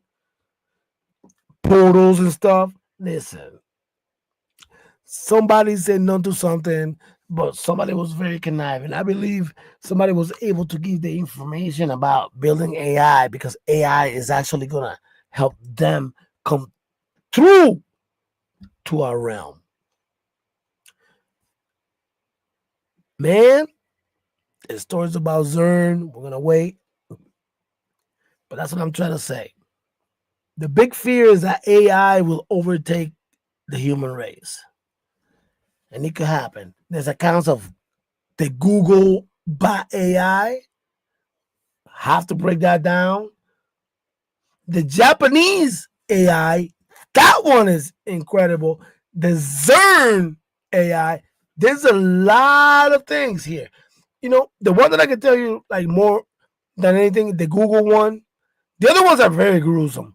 The Google one, the Google bot AI had to be shut down. Well, that's what they told us, because it created a different language. It created a different language on its own, in which it started recruiting other bots, aka computers, and they were speaking in a language that we didn't program it to do, because it's an AI. This is the type of shit that Elon must be warning us of, bro. This is a lot of people, and now people don't like that motherfucker. Listen, bro, put your feelings aside, man, and just let's all work together. But that's not gonna happen, bro. This AI was able to develop its own language and communicate and recruit other bots. Not only that, I don't think this is not that AI, but I think this one is the Japanese one, because I'll break that one down later. Oh man, this is bad. I'm not gonna say the bad stuff. What I'm gonna say is this: when they were trying to shut it down, the mainframe, it started linking to a satellite, and when they found out, it was computing with the satellite onto how to make itself better. So it was trying to actually create a second version, more advanced version of itself. That Japanese one, we're gonna have to break down, because there's some ugly stuff in there. That's gonna have to be its own thing. But Google had to shut down their own AI bot. Look that up. Don't let me just tell you, and don't look at just one video, man. Dude, go down the rabbit hole, which is what we're doing here, baby. Now that's EB1 from Area 51, man. Listen, we going, bro. Let's go. So what is the exact significance of the Stargate, and why did the U.S. want it so badly? According to Salah, on the part of the Hussein regime, control of the Stargate would allow him to activate it and to fulfill prophecy by facilitating the return of the advanced race of ETs, the elite Anunnaki. Saddam Hussein probably imagined that in return for his loyalty to the Anunnaki, he would be rewarded with some position of great global authority. Perhaps he would even see himself as some kind of human savior, facilitating the return of the gods who would solve all of humanity's problem. What is CERN doing? They said that he was spooked by it. They never said that he was having communication with the U.S. about it. They said that the U.S. intelligence found out that he found that portal. That's not the only portal that's been found in the world. We're just speaking about this guy because we know we're in conspiracy. We're going down the rabbit hole, baby. Let's go. And end the rule of the clandestine government organizations perpetuating non-disclosure of the ET presence. So what proof is there that the Stargate even existed? He notes the powerful diplomatic support given by Germany and France to the Hussein regime in warding off a preemptive military strike. So powerful has been this support that the U.S. Secretary of Defense Donald Rumsfeld disparagingly referred to them as Old Europe in response to a reporter on January 22nd, 2003. You're thinking of Europe and Germany and France. I don't. I think that's Old Europe. If you look at the entire NATO Europe. God damn it! This piece of shit fucking.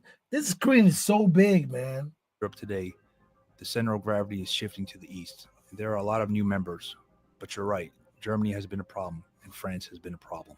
Rather than backtracking on what was a diplomatic bombshell, the Bush administration has instead continued to go to extraordinary lengths to isolate the German and French positions on Iraq.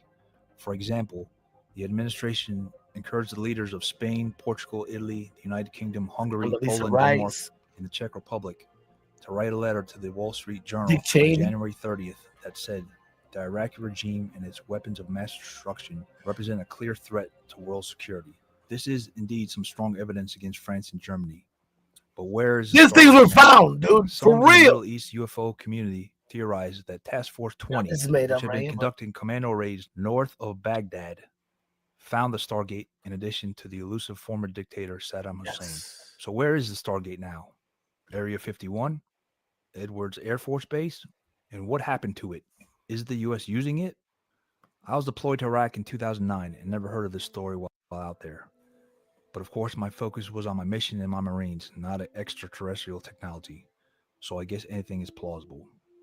If you have more information for the possible whereabouts of... All right, that's a good breakdown. That's as far as I'm gonna go because now he's gonna talk about him. Listen, bro. Listen. Oh my God, there's so many stories about how not only we went there for that, we went there for archaeological remains, and there's a whole breakdown on how, and I'm not lying, the United States of America military went and acquired all these treasures from that area, Iraq, Afghanistan, and all this stuff. But that's the backup plan because they talk about the Kandahari giants. So we need to talk about that. And they speak about this gates. They knew. Well, I personally don't got no proof, but a lot of accounts talked about this, that Hussein stumbled into some kind of gate, right? And those gates have been all over the world. There's so many accounts all over the world of all these gates. And every time somebody comes and take it, whether it's a military government, men in black, or the Smithsonians, dude, you know what I mean? So, and it's funny, remember when I said that they hide the truth in plain sight and they in Hollywood and all this stuff? Remember Stargate, the show? Look at this thing right here, bro. That is the same type of style that they had on the Stargate. I believe that was like in the 1990s. We didn't have iPhones back there. I believe the first iPhone was in 2004. I think it was the first iPhone, right? Yes. Bro, Stargate was way before that, the show. The guy, one of the main guys, go back. Oh, man, I'm going to have to do another look up into this. He had a device where he controlled whatever. The device in his hand was an iPhone. And I believe he called it Gizmo. I can't forget that name because it was Gizmo, right? Hey, that was the same name of the Gremlin, right? From the Gremlins. So Gizmo was his iPhone, but Gizmo was also the Gremlin. Hopefully I'm not wrong. No, I believe it was Gizmo. He had this little square thing, man. You can go back. And it's an iPhone. It's an iPhone. It's an iPhone, bro. This right here, they showed us a long time ago. Hide the truth in plain sight. Hollywood, dude, there's a whole theory about that, man. And the moon comes into that because I was just talking about the Death Star and the Hollow Moon. Listen, man. How there's accounts of different cultures that they speak about when the moon wasn't there, and people think it's a satellite that was moved from another place here. In Star Wars, they show you that, and it's a movie. They make you think it's impossible. Listen, of course, it would be impossible if you and I don't understand the type of technology that they're doing. Listen to this. Oh my God. Don't tell me I put it down because I already showed it. Bro, we have to listen to this again right here. Are we done with this? Yeah, that's the end of that. So now I'm saying okay, let's go, bro. Listen, man. Let's go. Hopefully we get no commercial. Hey, no, can't be that big because it's gonna be has bad. tiny little cilia, hair-like extensions all around it. When you hold your breath and you finally let your breath out and you allow that cerebrospinal fluid to accelerate, the acceleration of that cerebrospinal we could talk about fluid that. The begins different to chakras, stimulate kundalini, and everything. cilia. And as it We'll talk about begins that to become later. stimulated, the pineal gland. The pineal gland, dude. Let's see. Wait a minute.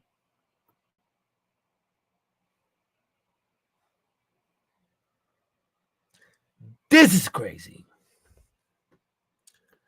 Let's go into the unknown. We're going down the rabbit hole, right? Let's go. Wait a minute. I thought I had something to explain this. So we did that Iraq Stargate. Okay. Grant Hancock. We did that one. Let's make sure that's the one. No, we haven't done this one.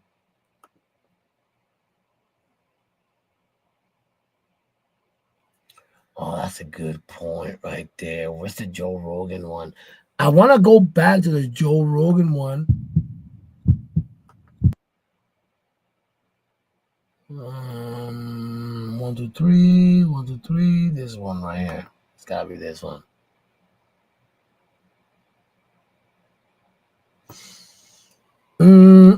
Before I even go to that, let's just go back to this right here. It's relics. Okay. Yeah, let's get into this. Of course, it's a commercial, so we're gonna let the commercial do its thing. Nah, it's not this one. Let me make sure. 1 second. 1 second. No. It's not this one, bro. I want. Okay. Well, I'm gonna explain it. I explain it myself. So, I believe I got too many windows, man. I try to get stuff to explain this stuff. So, there was an operation done by the CIA, and they tried to go get people and see if they're real psychics.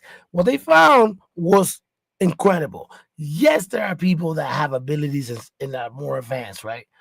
One of my theories is based on this, and not because of this, but this proves one of my theories, right? Hold on. So this guy right here is what you call a remote viewer. The CIA did experiments with a lot of these people, try to find out how to use them in their advantage. And they actually did tests, and these guys blew their mind. One remote viewer was shown a card, a picture, wasn't told where it was, didn't know whatever of a certain item. And he ended up like figuring it out. Not only that, a couple more people ended up doing that. I don't think, pardon me, but the number one guy that everybody brags about is Ingo Swann. I've never seen Ingo Swann. I was listening to accounts of people. This could be Ingo Swann. I don't know. I could look him up, but that's part of my intrigue, like I don't want to look Ingo Swann picture, bro. I want to like find out, like, oh my God, I've been seeing this guy the whole time. It's crazy because I can look him up, but a remote viewer is somebody that uses their mind to sort of meditate and travel somewhere to view, remote viewer, to view certain things, right? They can it's like a psychic that can travel to a certain location and not travel, but just kind of like visualize. What I'm trying to say is this, man. I'm going to believe that a lot. The reason why I entertain this is because I believe, like, how do you know how to read? Of course, eventually you start walking because you start crawling. That's kind of natural. But if nobody taught you how to read or write, would you? No. Somebody develop that ability that you have because somebody else knows that you have that ability. So we got to get you at this age in order to teach you this ability so you can develop this ability, right? How many abilities are we not being taught? How much things is being kept from us? It's the whole hidden history and all that stuff, which we will be talking in this channel. You know what I mean? This guy is a remote viewer. I mean, I'm just going to let him talk, bro, because, man, but I try to get short videos. This is 10 minutes. We could deal with it. No. We got to absorb what he says because, I can try to tell you what a remote viewer is and whatever. I'll pick up after him. This is fascinating, bro. Let's go. Point where you asked to remote view this Stargate. Yeah, so that's a very interesting question. I was actually still doing those kind of random missions, and out of the blue, this person said back in the Second Gulf War, she was in Iraq, right? And she saw many troops from different countries. And she also was privy to the removal of the Stargate. So she saw the Stargate being removed from the underground location of the summer palace of Saddam Hussein. And for some reason, like they knew about the Stargate's location. Saddam Hussein himself knew about the Stargate, and he knew about the people working with the Stargate. So that's another story. But when the Stargate got removed from Iraq, this agent was involved in the shipment of that Stargate at the Summer Palace. So she was working with the Americans. She was working with, I think the Bulgarians were even there too. So there were multiple nations. There were also Italians there. French were there too. And so they sent off the Stargate in a crate, and they were trying to make it leave the country, and then it got out of hands, and the Stargate got stolen, and they lost track of it. She wasn't part of that program. She just knew that the Stargate got stolen. It could have been an inside job. It could have been someone else from the CIA that worked for another organization, and then that's how it disappeared. But for some reason, they tracked it down to Bulgaria. They just didn't know where in Bulgaria it was located. What I was told was that the Stargate was comprised or made of stones that came from the Earth core, and it was extracted by the Anunnaki. And so it was hard for me to comprehend and understand the whole thing. But she explained that the Stargate was made of this very rare metal, black stone with inscriptions on it, and that for some reason, some pieces of the Stargate got removed before the Stargate got moved to Bulgaria. And I didn't know why, I didn't know who or anything about that at the time. What did you see? At first, I was asked to remote view the Stargate, and I did. And when I looked at the Stargate, when I saw it, I was in direct contact with it. I could see it right in front of me. I also saw a white Draco reptilian with the Stargate, and behind him were soldiers in black uniforms. And there was no insignia, there was no names, nothing. Here we go. And they was just there. Oh. I could not really picture the room itself. It looked pretty white in the background, but the Stargate was... You son of... Hold on, bro.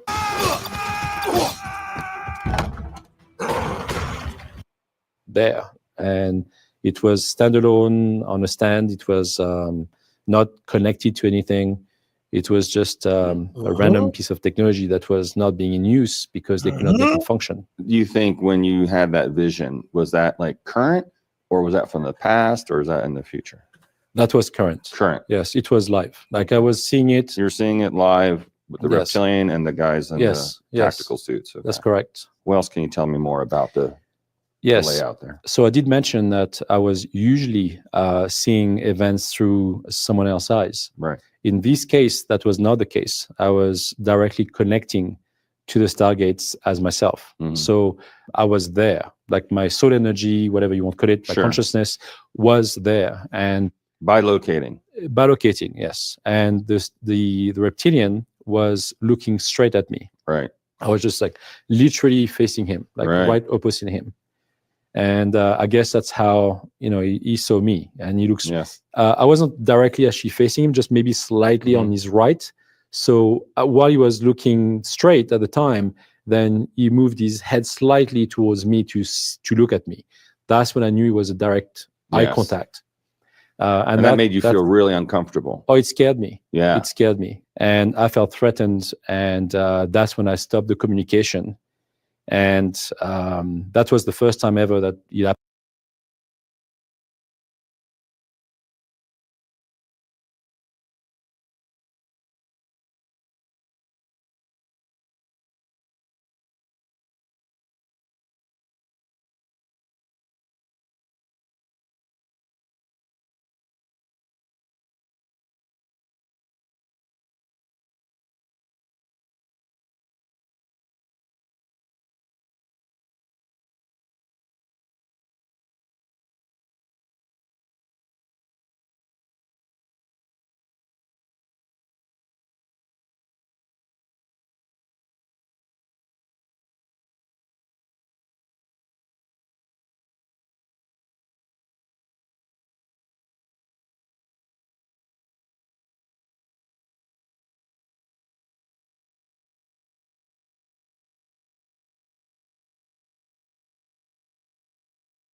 Happened to me. Like this was new. Was looking straight at me. Right. I was just like literally facing him, like right opposite him, directly connecting to the stargates as myself. So I was there, like my soul energy, whatever you want to call it, my Sure. consciousness was there. And bilocating. Bilocating, yes. And the reptilian was looking straight at me. Right. I was just like literally facing him, like right opposite him. And I guess that's how, he saw me. And he looks, yes. I wasn't directly actually facing him, just maybe slightly on his right. So while he was looking straight at the time, then he moved his head slightly towards me to look at me. That's when I knew it was a direct eye Yes. contact. And that made you feel really uncomfortable. Oh, it scared.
We're more than familiar with handbags, or perhaps objects that modern people perceive.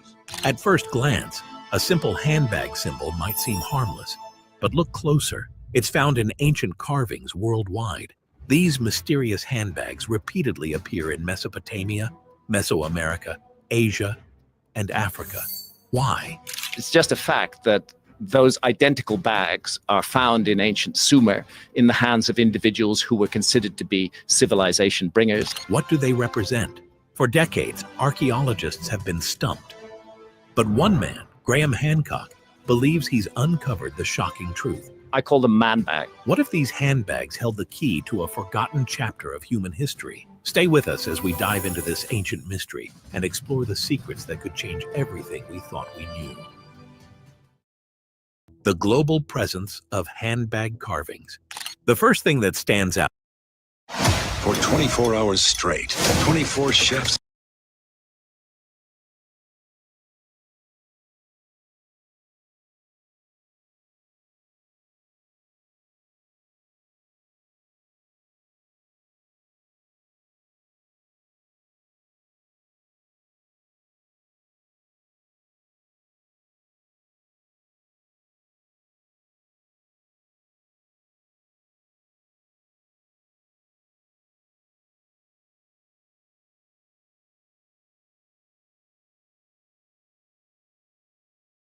objects that modern people perceive.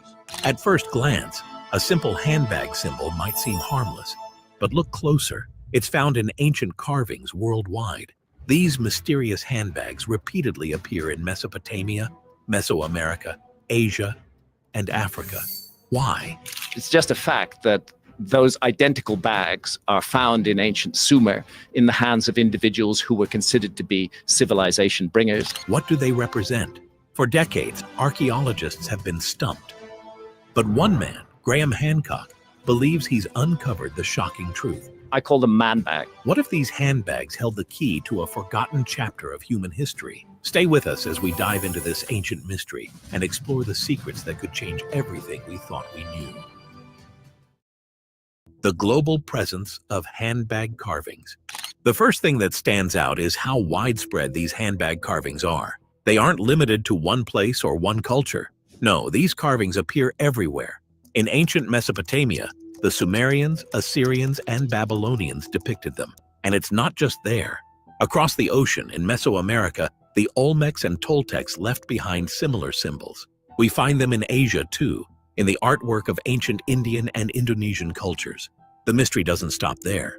In Europe, the Etruscans and the Hittites also carved these handbags. They even show up in North America on the petroglyphs created by indigenous people. You might be thinking, so what? Maybe they all just used handbags. But that doesn't explain the pattern. These symbols appear across continents, cultures, and periods. Cultures that never had contact with each other. How could this be? Why did so many ancient civilizations depict the same object, a handbag, in their art? There are no simple answers, but it gets stranger. These handbags. The time has come. Wayday's coming. Wayfair's biggest sale of the year is back. Starting April 26th, get excited to get up to 80%. Bags aren't just ordinary bags. They're often seen in the hands of gods, deities, or mythical beings. They appear amid religious and cosmic scenes. What could this mean? Why would ancient people use the same object, especially one often tied to divine figures? The answer isn't obvious, but it points to something bigger that may reveal a deeper, hidden connection between these distant cultures. Could these handbags be telling us more than we ever imagined? Something about the gods, or perhaps a lost ancient knowledge that traveled the world? That's the mystery we're diving into today. Mainstream explanations versus mysteries. At first glance, it might seem easy to explain these handbags away. After all, bags are common. Nearly every culture has them. So the thinking goes, these handbags might just be ordinary objects, nothing special. The idea is simple. These are just carvings of bags, depicted by artists who saw them in everyday life. No big mystery, right? But the more you look at these symbols, the more you realize something doesn't add up. If these were just simple bags, why would they be shown in religious or mythical contexts? We don't see bowls, shovels, or chairs in the hands of gods. Why would a basic handbag be so important in ancient stories? And there's more. The handbags across different cultures look strangely alike. Same shape, same style. Even the way they're held is the same, in the palm with the fingers upturned. This isn't normal. If every culture had bags, surely they would all look different. Yet the handbags remain almost identical across continents and centuries. Gods holding handbags, standing next to trees of life, or in the middle of cosmic settings. Doesn't this seem odd for something so mundane? So the mainstream explanation is that these bags don't hold up. It raises more questions than answers. If these handbags were simply bags, why are they always in these powerful, symbolic contexts? There's got to be something more to it. Could these handbags be symbols of something deeper, something more significant? That's the real mystery. Theories of deeper meaning. As we dig deeper into the mystery of these handbags, we realize that they may not be as simple as they seem. Some believe these symbols hold a deeper, more profound meaning. One popular theory suggests that the handbag represents the cosmos. The semicircle shape, which looks like the handle, symbolizes the sky, while the square base, the handbag's body, represents the earth. They create a visual connection between the heavens and the world below. It's an elegant idea. It suggests that these handbags are not just objects. So this is the stone that we're looking at straight down there is the one that I featured last night with the man bags on it. But symbols of a divine connection, linking the material world with the spiritual. But here's the thing. Many cultures that carved these symbols had rich and detailed cosmological knowledge. They didn't need simple shapes to represent such vast concepts. Ancient cultures like the Sumerians, Egyptians, and Mayans had complex views of the universe, full of intricate symbols and designs. The idea that they would reduce the vastness of the cosmos to a simple semicircle and square feels a bit too simplistic. So, could there be something more? Another theory is even more mind-boggling. Some suggest that handbags are not just ancient symbols, but can also represent time travel. The reasoning goes like this. The handbags resemble modern designer bags, which weren't even a thing in ancient times. Could they be the work of time travelers? After all, strange artifacts from ancient civilizations look like they belong to a much more advanced time. For example, some carvings seem like modern technology, like cell phones, laptops, and even astronauts. Hey, they have all that stuff. Could This it be is possible that insane. these ancient cultures were Travis somehow O'Hare, influenced by cell people from the phones, future, laptop, carrying get modern outta here, objects bro. like handbags from their time? It's a wild theory, but when you consider the strange consistency of these symbols across cultures, it starts to feel like it could be part of a bigger, unexplainable story. What if these handbags aren't just bags at all? What if they hold secrets that could change everything we know about human history? The mystery continues to deepen. Graham Hancock's theory. Graham Hancock, the well-known author and researcher, has a theory that takes this mystery to another level. He believes that the handbag carvings are not just symbolic representations of the cosmos or time travel. Instead, he argues that these handbags could be a clue to a much older, lost civilization that existed long before any of the cultures we know today. According to Hancock, these handbags might be the key to understanding a forgotten chapter of human history. His theory begins with the idea that the same handbag symbol appears in various cultures worldwide. It's not just a coincidence. You want ads that drive results. That's why we built. That's crazy, bro. That's fucking crazy, bro.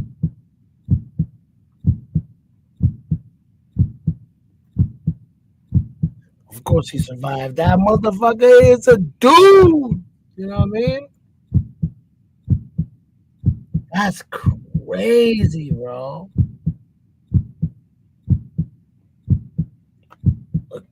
Man, Graham Hancock is that dude. Oh, sorry, I'm still alive. I think I'm still alive, right? Am I? I think I am, right? Yeah. I think I am. And I thank everyone for that. You know what I mean? It's kind of like doing my thing, you know. But I appreciate everybody that came through, man. That's what's up, bro.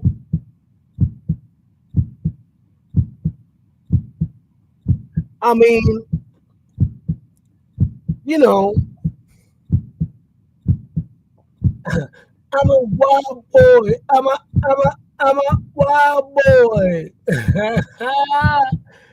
You know what I'm talking about? I love this history. I love all this, you know, ancient hidden knowledge. And, you know, I love all this, man. Accounts of this, all that stuff. I'm still alive. I'm still alive. I'm still alive. Damn. I might need to jump. I might need to jump. I'm not going to need no jump, man. We'll do it like this, man. The deep dive was good as of now. Man, I'm coming back. I'm coming back with the rest. You know how it is? Over here, you're going to come and you're going to hear me talking about this shit about aliens and the universe and science, mathematics. You know what I mean? Like all kinds of stuff. All kinds of stuff. You feel me? Me? I'll keep bringing it, you know what I mean? I'll keep bringing it. For me, ain't nothing, bro. Like I said, man, you know,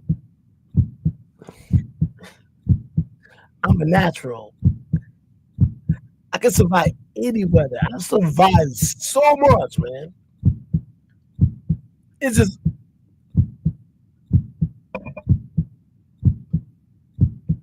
because I'm the subliminal king. Everything will look like I'm taking a shot, man. I'm not taking no shots, man. I'm speaking facts right now.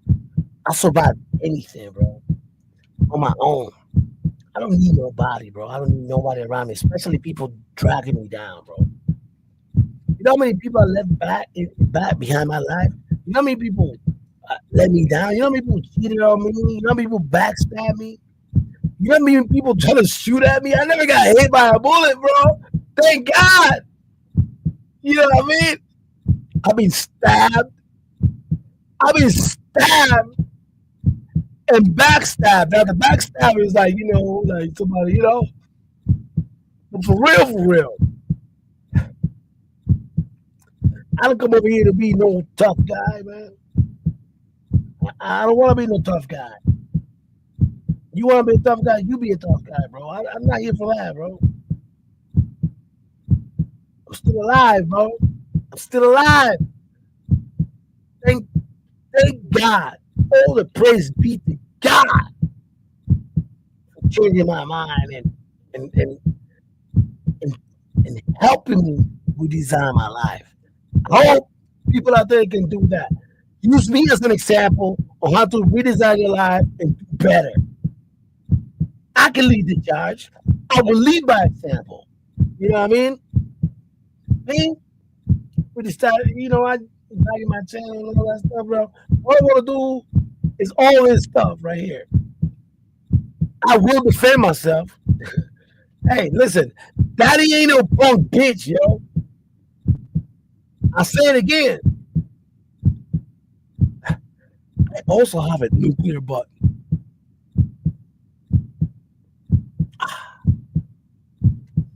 It's not right there, like I ain't sitting there. That shit. I will continue to deliver this type of, you know, content, stuff that I'm happy with, you know, stuff that I'm not, you know what I mean? We're going down the rabbit hole. If anybody out there, man, has any idea, any opinions or anything, man, drop it in the comments, man. Give me a thumbs down, bro. Drop it in the comments, and you know I'll look into it. So I got plenty of ideas how we're gonna keep going down this rabbit hole. You feel me? And with all that said, man, what are we gonna do here, bro? I mean, I gotta do it proper. Now, see, I started the game. So we'll do it like this, man.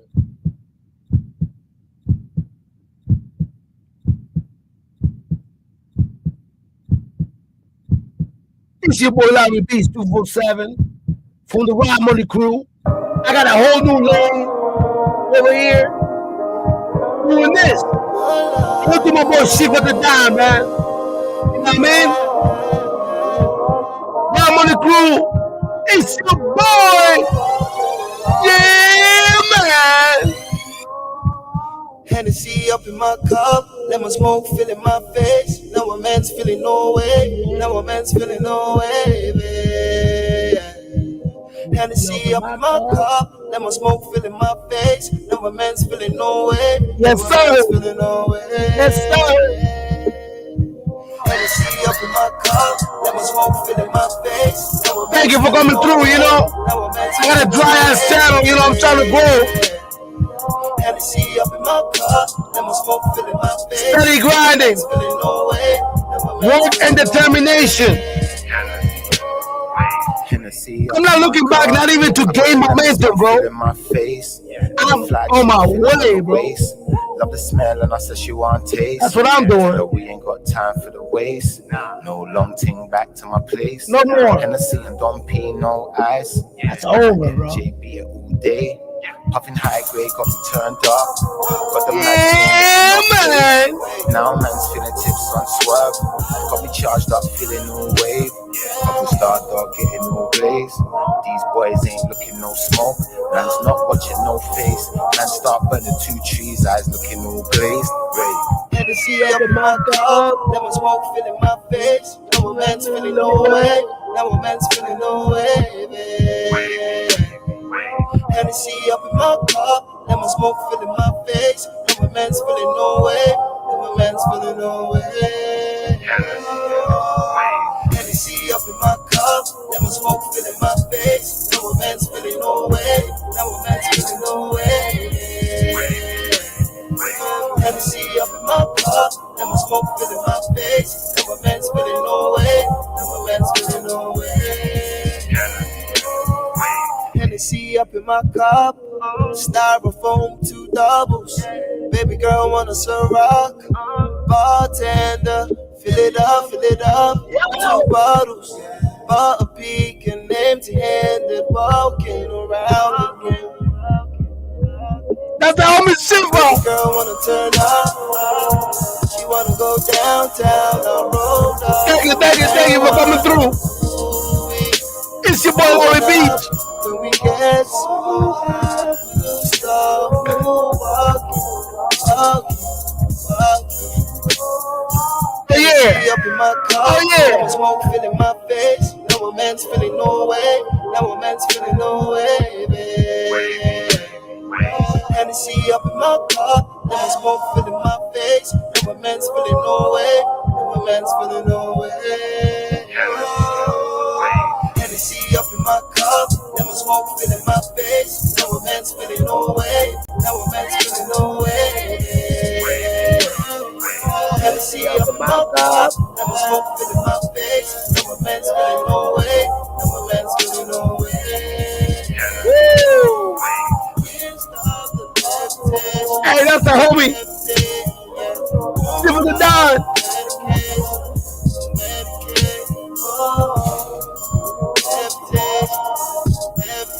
Yeah, man.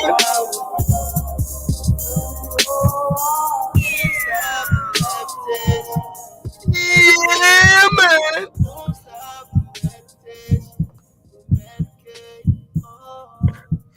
You know your boy.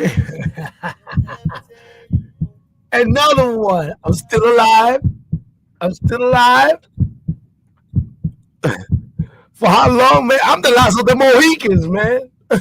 We'll see. Hey, yo, it's your boy Larry Bees, man. We on the outro, man. Have some fun on our way out. Let's get it, baby. Take it there. 1, 2, 3, 4. Yeah, I'm gonna be on you. Woo! I'm gonna be on you. Yeah, I'm gonna be on you. I'm gonna be on you. Yeah. Larry Beach, they got the bath with his dog. Yeah, that shit is disgusting. After the bath, you gonna smell like your dog. Yeah, man. He was fucked up, man. They got present on your neck. Larry Beach is the new fucking landscape.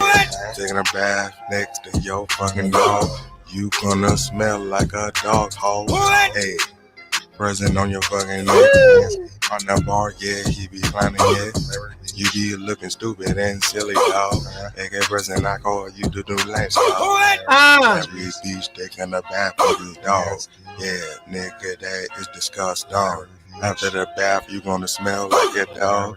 Larry Beach is disgusting. Yeah, man. Yeah, I'm gonna be on you. I'm gonna be on you. I'm gonna be on you. Yeah, gonna be on you. Who let the dogs out? Moonlight.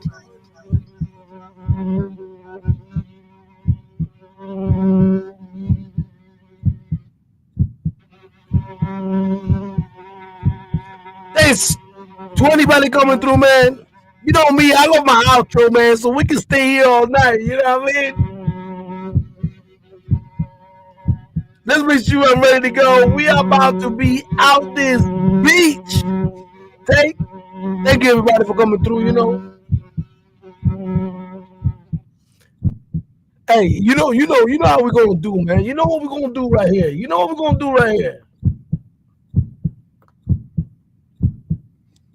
what time it is. Work hard for your shit. You know what I'm saying? Take it to the motherfucking top. See? Let nobody tell you stop. Whatever the fuck you do what you do. Be you. Yeah. I am top. What? See? I see you. I do. This all my niggas working. I see you. I see you. Keep on grinding me. Cause I do. I work all I know. Get out my move. Yeah. Mama living in the mansion, laughing with you. You can be the same way if you put effort in. This for all my niggas working. I see you. This for all my niggas working. I see you. I shine cause I put in the work. On the road to get the money, 12 behind me, so she put it in a skirt. I've been grinding for the longest. Bitch, first to work, I'm the strongest. Some ways to get money, I'm on it. I work so hard that I gave me a bonus. What would you do for the money? What would you do with your money? Count me attention on Monday. Flip me 3 packs and drive back to the country. I've been really on the road to riches. Counting paper, stacking, flipping ditches. Go crazy like I was on 4th and itches. It's the 30 stuff down in my I'm taking ride. Cruising around picking my child on my pride. Whole lot of niggas in here. Girls out banging and gigging and shooting and selling them pies. Dodging on cops like a child. Section 8 papers with food since the week. Hated that shit. Working 2 jobs to pay rent. Looking at scammers get rich. Thinking about trapping the shit. Banging my head to the wall. Biggest when she win the car. I hit them jaws. Screaming for Lord. Devil let me wanna fuck up his far. Top. Friends bring me more. Kisses when I'm on a tour. She know my rubbers is good. Fuck that my dick is the cleanest. No homo, I'm rhyming the meanest. My time and my scheming competing. Studio flow with no limits. Man. Sound like the movie The About to break one up, bitches. She be dripping. Fuck me so good. Hold She it said, down. remember them days that in Plaza. Jones in the hole, we be chopping and rolling them ganja. His mama, my mama don't care about the drama. Top. What? See? I see you. This for all my niggas working. I see you. Keep on grinding, make that money. Cause I do. I work all I know. Get out my move. Mama living in the mansion, laughing with you. You can be the same way if you put effort in. If I see it, this for all my niggas working. I see you. Keep about 2 or 3 P's. Features come easy to me. They on that beat like I need to get in. Take my time, I'ma grind, I'ma win. Shawty keep calling, she wanna be friends. No, it's the jump, I'm not stupid. She heard this song, she know music. Want me to meet her, let's do it. Tell me the place if it's far, I'ma Google it. Better be naked, no full of shit. Tell my boss like a bit, pack up the cooler quick. Word for what? She ain't no super bitch, smoking my blunt. They got me loose and shit. Feeling the vibe, sipping that goose, mixed with that berry, looking at shorty, looking like Ellie, but I want that chick up, she going downtown like a 2 train. Riding so high like a Chevy in Houston, rock with my niggas like Onyx and Brock. Hickory dicky, but she want the cock, saying she feeling me, she need to stop, but I don't need you, cause I'm in the zone. My shit be thinking from cars and home, mixed it be crazy, they calling my phone. Top. I see you. What? See? I see you. This for all my niggas working. I see you. Keep on grinding, make that money. Cause I do. I work all I know. Get out my move. Mama living in the mansion, laughing with you. You can be the same way if you put effort in. If you what? This for all my niggas working. I see you. I see you. I see you. Yeah, man.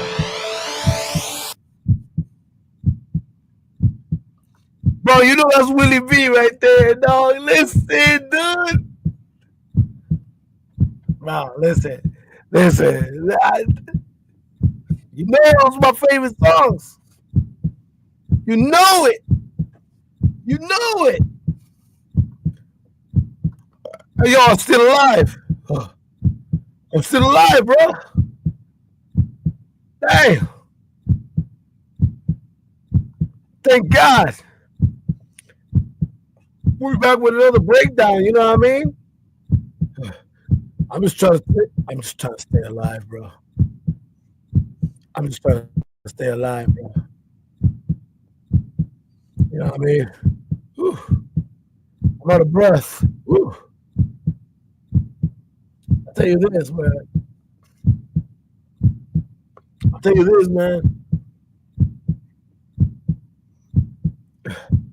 Whew. Thank God. I give all the grace to God, you know. I think that guy's still looking out for me, bro. I'm still alive, baby.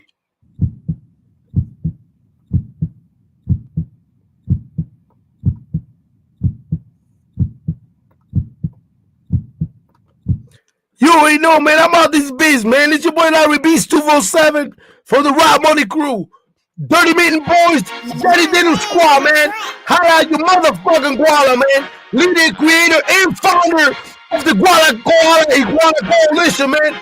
It's your boy, man. Holla at me, bro. Baby, cause I'm ballin'. Yeah. Baby, cause I'm ballin'. Let's go. Yeah. Mommies with the Jordans. Yeah. Feel like I'm a star, why she let me go? No. Yeah. Baby, cause I'm ballin'. Yeah, so please don't get me started. Yeah. Watch out, cause the devil's gonna come, you know what I mean? Bombing with the Jordan. Baby, cause I'm ballin'. Need some cash, oh well, that's every day. Well done steak with eggs and cheese, my favorite plate. That bitch come down dinner every single day. Baby, cause I'm ballin' in that major way. Drop another bomb like this like every day. Say a prayer for my niggas that ain't gone. You turn up drinking, wishing you was home. Yeah, I swear I seen your face the other day. I'm down. We was just two niggas broke as fuck but fly. Baby, now I'm ballin' and I'm getting high. Homies with the Jordans for my baby. Now. Damn, it's getting cold. I forgot it's me or down. Yeah. Baby, cause I'm ballin'. Yeah. Homies with the Jordans. Yeah. Feel like I'm a star. Why she let me go? No. Yeah. Baby, cause I'm ballin'. Yeah, so please don't get me started. Yeah, baby, cause I'm ballin'. Bombing with the Jordan. Baby, cause I'm ballin'. Got my bumming jeans and Jordan sneaks. She keep teasing me, then she gon' get that D. Go harassing me, he said she bad for me. Smoke a blunt on two on top my balcony. Neighbors calling cops, say I'm growing weed. Dress swinging, looking like I'm curing weed. Yeah, man. Pray for me. I'm Willie B, I'm 23. Don't need ID, need the what? Check the record, think I ain't no felonies. Dropped out of college, that shit wasn't really for me. Started making music cause it worked for me. Hopping out of coupe with that boss P. Baby, cause I'm ballin'. Baby, cause I'm ballin'. I'll see you on the top, baby. I'll be at the top. Feel like I'm a star. You know what I mean? I'm headed up. Why she let me go? I'm not looking back, not even to gain momentum, man. I'm going to the top, baby. Yeah, so please don't get me started. Let's go. Yeah, baby, cause I'm ballin'. Bombing with the Jordan. Baby, cause I'm ballin'.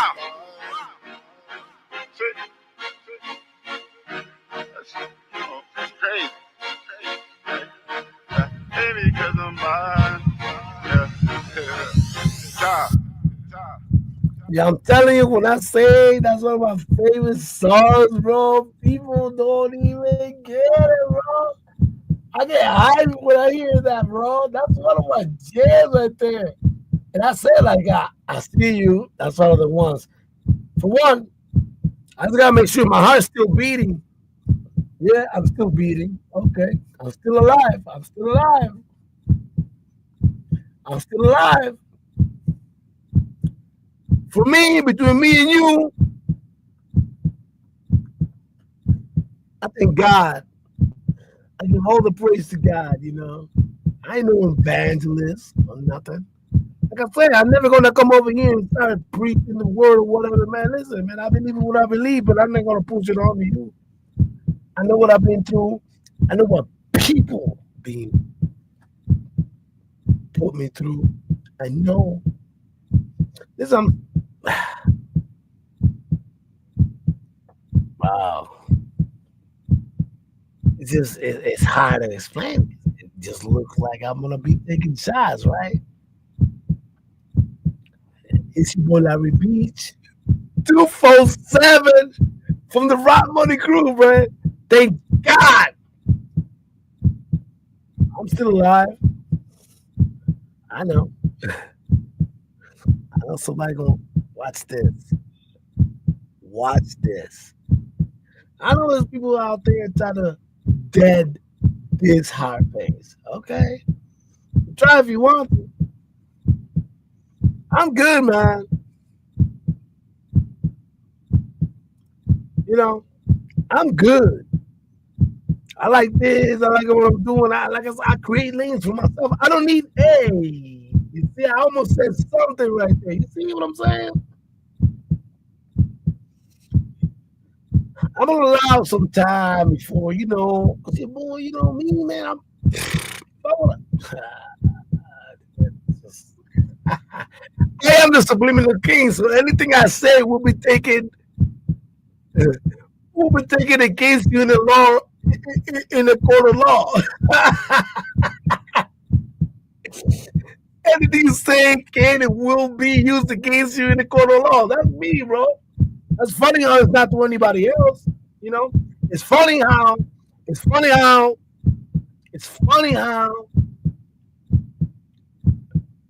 because I'm a dumb in the can immigrant, right? That's what I understand. That whole conglomerate and shit like that. I saw something different, bro. All this. I ain't never been a leech, bro. I've never in my life been a leech, bro. Larry Beach, never been Larry Leach. You know what I'm saying?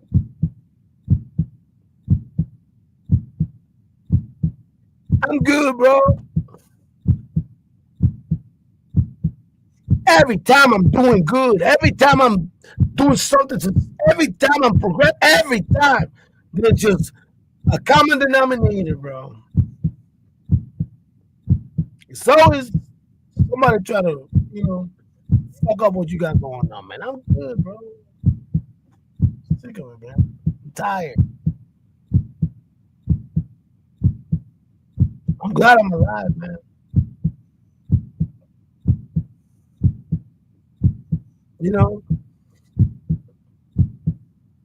I'm going, hey, money, not you. Go that way. You know what I'm saying? That's what I'm saying. Glad I'm still alive. I'm glad I'm still alive, you know what I mean? Man, it's been hard out here, bro. It's been hard out here, bro. It's been hard, bro. It's crazy, man. Like, I don't know. I'm trying. Hey, wait a minute. Keep my heartbeat going. Hold on.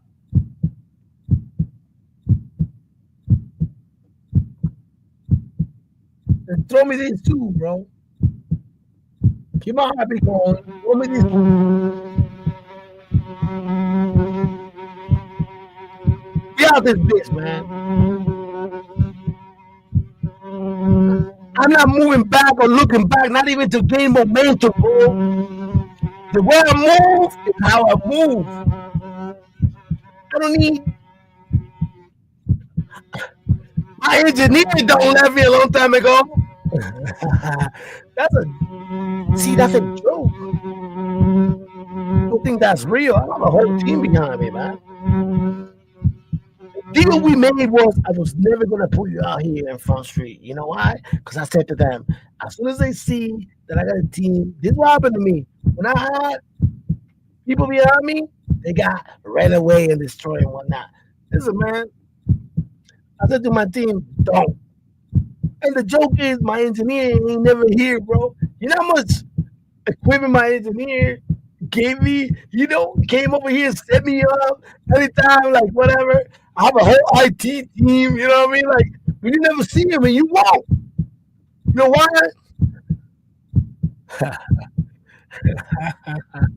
I protect my people.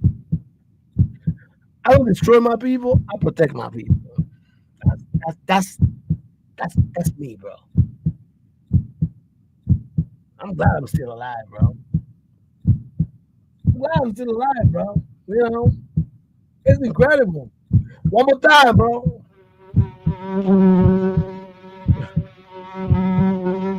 I'm good, man. I'm good.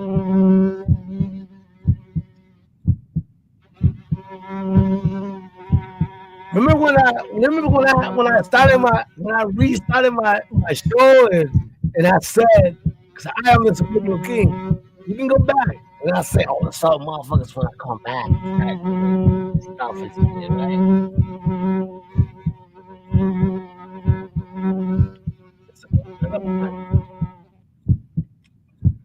Not only I feed ideas to the masses, not only I give values, not only I try to don't say what I was gonna say because then it's gonna look like a shot. You see? I'm the Subliminal King, so I gotta watch out. Watch me work. Yo, what I do is not.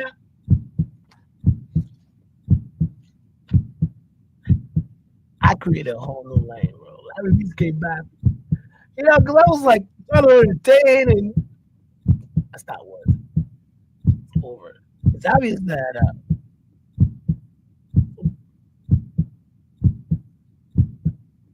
anybody out there that's trying to do anything, man, you know, be careful. Be careful. I think that people have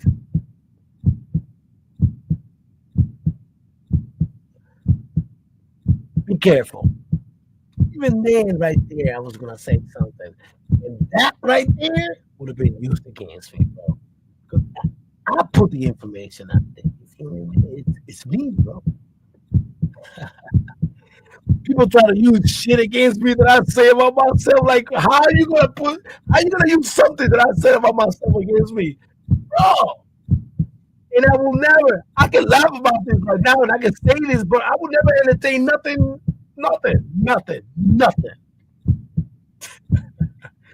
I'm gonna do me. That's all I always wanted to do. And I try to talk to people like, yo, let's do this. Nah, it didn't matter. In the end,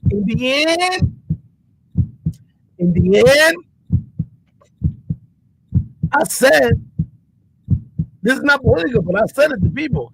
You've been set up to be the enemy. Latin American people being set up to be the enemy. So I'm just a Dominican. That's what I understand, bro. That's what I understand.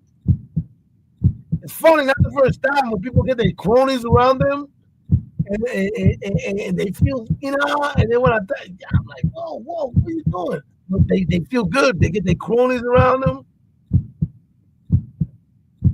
I don't need nothing. I'm good, bro. I do my ideas, I do my things, and I'll just be real talking shit in my dry ass channel, bro. Like, you know what I mean? I'll be grinding. Watch me not give up. And watch me not entertain none of that bullshit. I don't care. I wasted years and time of my life in my other channel. That shit didn't do nothing for me, man. Not anymore, bro. But I am the Subliminal King. So whatever. People gonna be like, oh, he's talking about me. If you think I'm talking about you, then whatever, dude.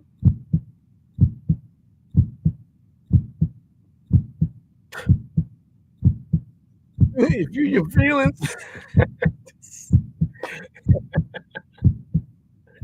Bro, I'm not interested, man. I wanna do other things, man, you know. It ain't for me. It ain't for me, man. Someone's breath. Someone's fine. With that, man, listen, man. Ain't no. If I want to talk shit, I'll talk shit. What I'm trying to do here is, I love ending when I do my outro and stuff. Oh yeah, watch this. Nah, y'all. Me, I'm talking about me. Mark my words right now, so you can see it. You know, I'm here to give you game. You know what I mean? How much game? I'm here to give you game, bro. Now all the game stays with me. You know, it's over. The Stargate is closed, bro. Like, bro. It's your boy Larry Beast 247 from the Rock Money Crew, bro. Dirty Meat Boys, Dirty Denim Squad. What else would I say? I don't, man, you know? But I am me. I'm always going to be me, man. Come to this channel. We're going to be going down the rabbit hole. I bet you're never going to see me in no kind of shenanigans with nobody in this channel. I'll be cracking jokes and doing me, just like I did right there. You know what I mean? You want to be in your feelings, be in your feelings. I'm not going to... See, I'm not even going to say what I was just going to say. Because I have to watch what I say because, you know, it's going to be like, oh, he's taking shots because I'm the subliminal king, you know. I just went through a situation that most people don't know. I don't want to bring that up. That has nothing to do with this. Let me just continue my rant because I'm on my way out and I love my outro, man. It's your boy, Larry Beast 247. Yo, hey, I can hear my pulse. Watch.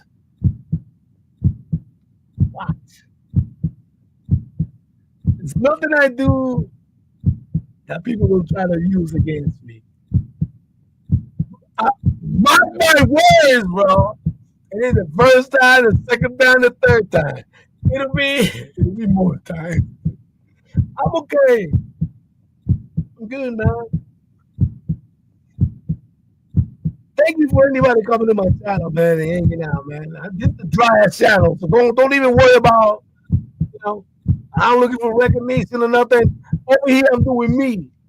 I hope there's 0 people on my shit, so I can just keep going. Watch me do this shit with 0 people. I just keep going. I can take this mic on and grind. I don't need to shit on nobody. I don't need nothing. If anything, Larry Beast will be here to motivate, instigate, and uplift, bro. You know what I mean? That's it. And more than that, I will give you advice. I will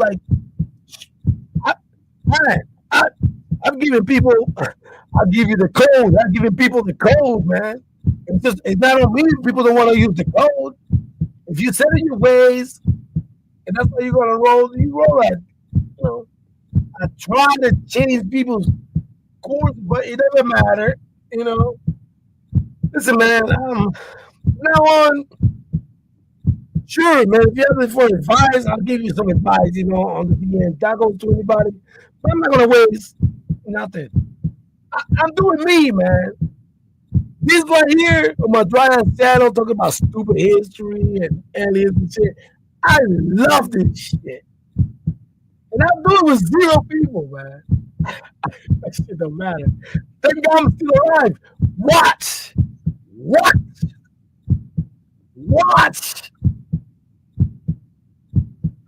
Listen to this. Watch.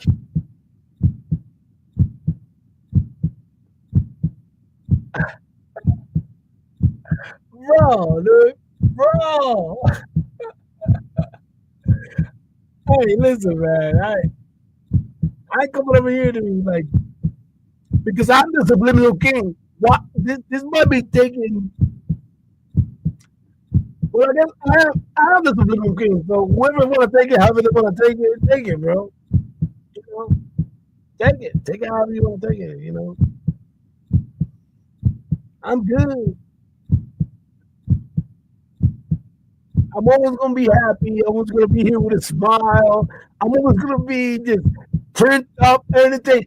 I don't need no battery in my back, bro. I especially don't need to be sharing information with, like, trying to see now. You see, easy, Larry. Because then now it's gonna sound like that. You see, I learn, and I grow, man. You see, you gotta stop that, bro, because that might sound like some kind of shot, bro. Whatever, man. Let that shit go. I'm glad I was gonna say something funny, but you know, the subliminal king. So I might be thinking some kind of way.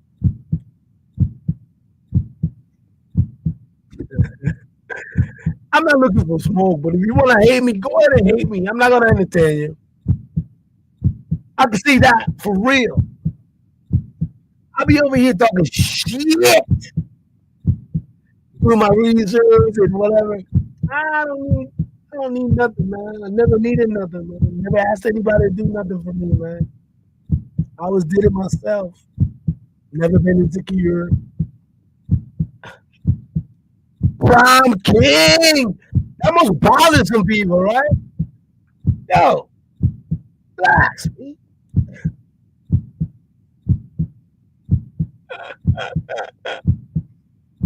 I'm good, bro. You see, anything that I say could be used. That's why I'm the subliminal king. Because it doesn't matter if I'm actually saying something to nobody. Anything I say, they can take it upon themselves. So take it. One thing I'm not gonna do is keep my mouth shut, bro. So I'm good with this shit, bro. And I say what I said, bro. I'm not even looking back or moving back to gain momentum, bro. I'm headed to the top. See you at the top if you can make it. If anybody can make it, I see you at the top, bro. I know what I'm doing. I'm grinding. I don't have no time to waste. I wasted a lot of time in my old channel. What did that do for me? Nothing. I'm good, bro. Hey, one more thing. This is how talented I am. Go ahead. You got the mic. You got the floor. Go ahead. I come up with all kinds of shit, man. Shenanigans and everything, man. Listen. Watch me work. Watch me work, man. With that shit, hey, I'm glad to hear my heartbeat. I bet you somebody gonna try to kill me. Mark my words. Mark my words. It's your boy Larry. You most standing with the Raw Money crew, man. I'm out this bitch, bro. Yeah, man. Me levanto, me miro en el espejo. Que me veo. Me miro de arriba abajo. Y a veces ni me lo creo. Y pile de gente criticando por todo lo que me he buscado. Y eso que no tengo nada. Por lo que Dios me tiene guardado. Y sufrí. Fue mucho lo que lloré. Fue mucho lo que perdoné. Y yo caí pero me levanté. Ahora me paro en un balcón y con vista frente al mar, gozando de mi progreso antes de que llegue mi funeral. Quizá mi vida dure poco, sé que todo tiene su final. Mira, aquí se acabó, loco, para que tú veas. Aquí se acabó, loco. Y un poquito le voy a bajar. Tengo aceite, mala mía. Mira, cuando yo tuve lucha, yo no te veía, bro. Si tengo aceite, mala mía. Cuando yo cogí lucha, yo no te veía. Hablaron de mí, se rieron de mí. Y ahora yo los saludo de VIP.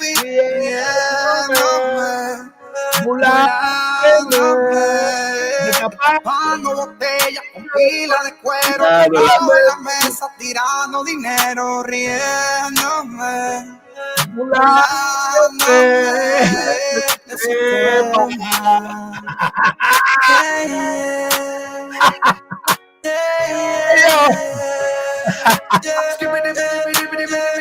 Lo mato de lejito como Ray Miller.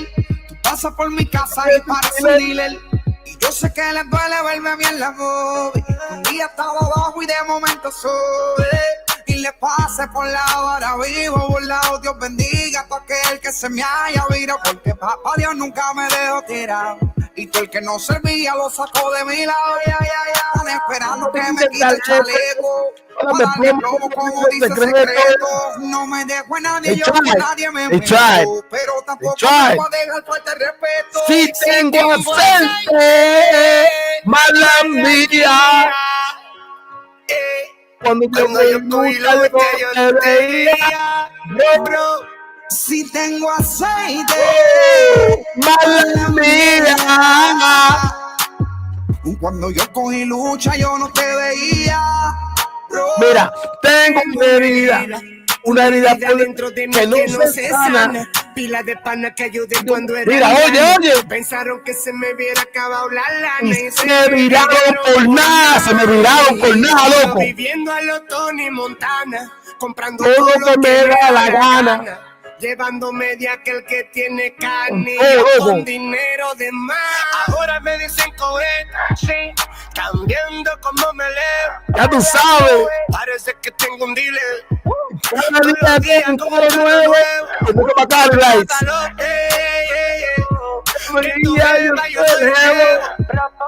Vivo mi vida tranquilo y sin pararle a ningún mamá. Yo soy una novela y mi abrazo. Sé lo que se siente estar rodeado de panas falsos. Oye.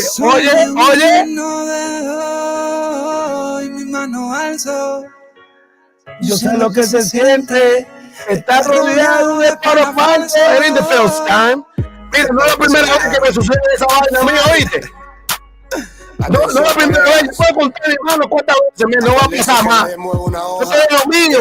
Yo voy por un lado ya. Mira, esta vaina que te va a la mierda, loco. Yo sigo lo mío, hago lo que tengo que hacer, ¿oíste? En el mar andamos. A mí no me importa.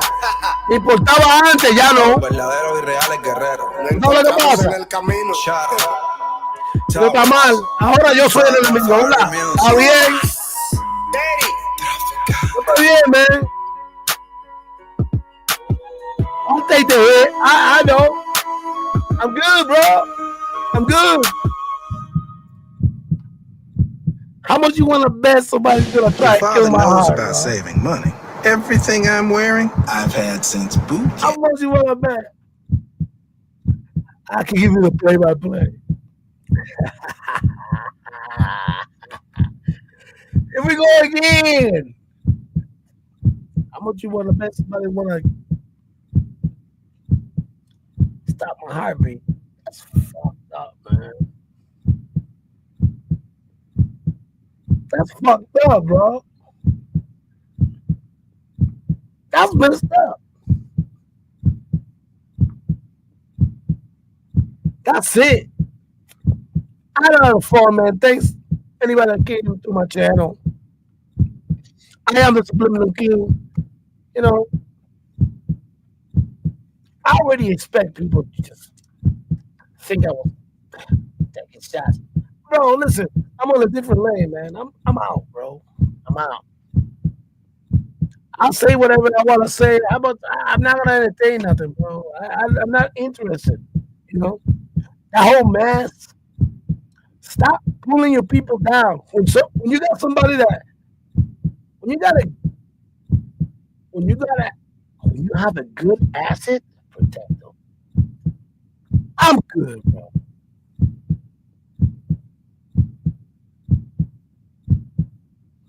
I'll be in the rabbit hole, man. Just talk about aliens and stuff. But I'll be me, man. You know what I mean? I keep trying to like watch my mouth or whatever because I think like people gonna think it like I'm speaking about them. You know what? Fuck it, dude. I'm gonna say whatever I want, man. I don't need to watch my mouth. If you think I'm talking about you, then fine, bro. Dude, shit. Ain't nobody paying their bills around here, man. Me. It's me. I'm doing this. This is Larry B's 247 trying to change and bring positivity, uplifting, you know.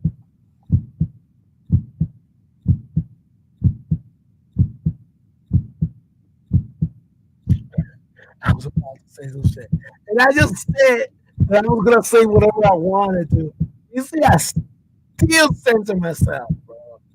I don't want nothing, man. I want to hear my heart beating, man. How much you want to bet? How much you want to bet? Somebody going to try to do the on me. Okay. Okay. I'm going to leave you with this, man. Because I'm that type of person. I'm here, man. Man.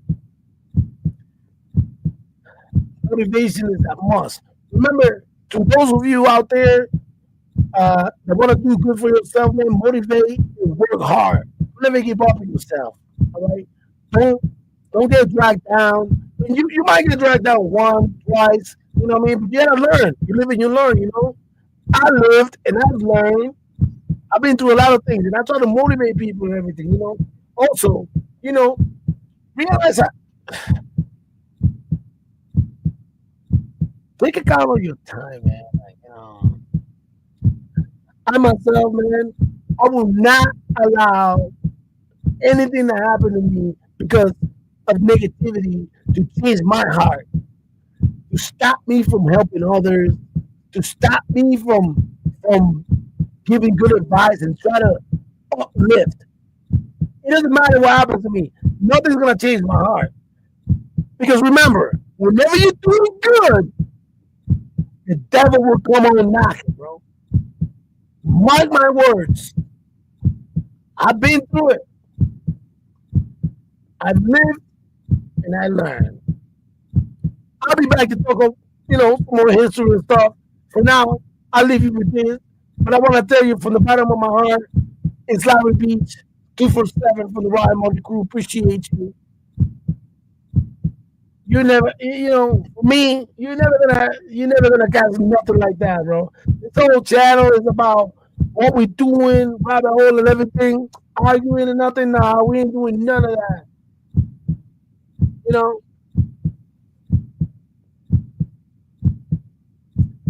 lead by example. And don't say you're gonna do something and turn around and do it again. You know, happened to me a couple times. You know what I mean? After I did it, happened to me a couple times.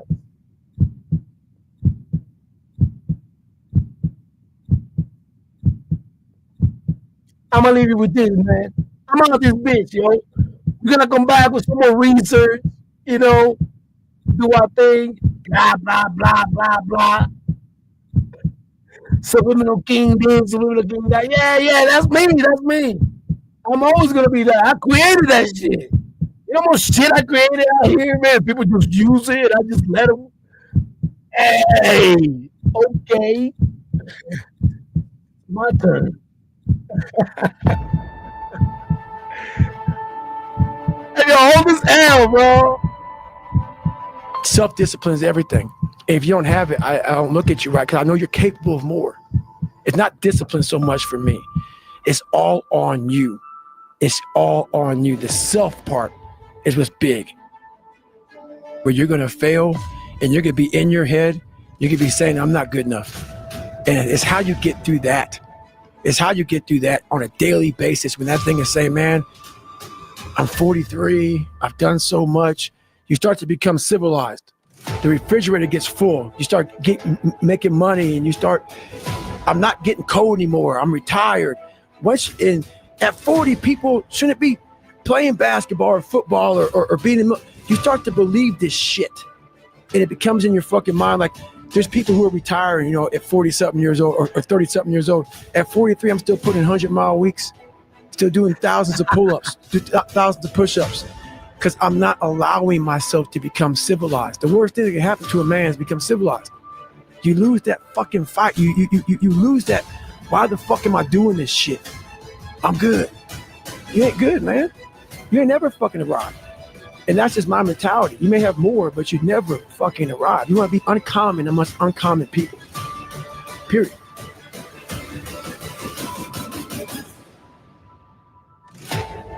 We have two voices in our mind. Yeah, man. The more I know they're fucking true. I've heard them. I hear them now. Tell them. They're real. It's that one voice. That voice I used to love. Yeah. It's that soft motherfucker. That soft motherfucker voice that says sleep the fuck. Not me. It's okay. It's that cuddling voice. Not me. You want to be hugged and nurtured and all that shit. That said, be okay. Well, there's another motherfucking voice that wakes you up in the middle of the night.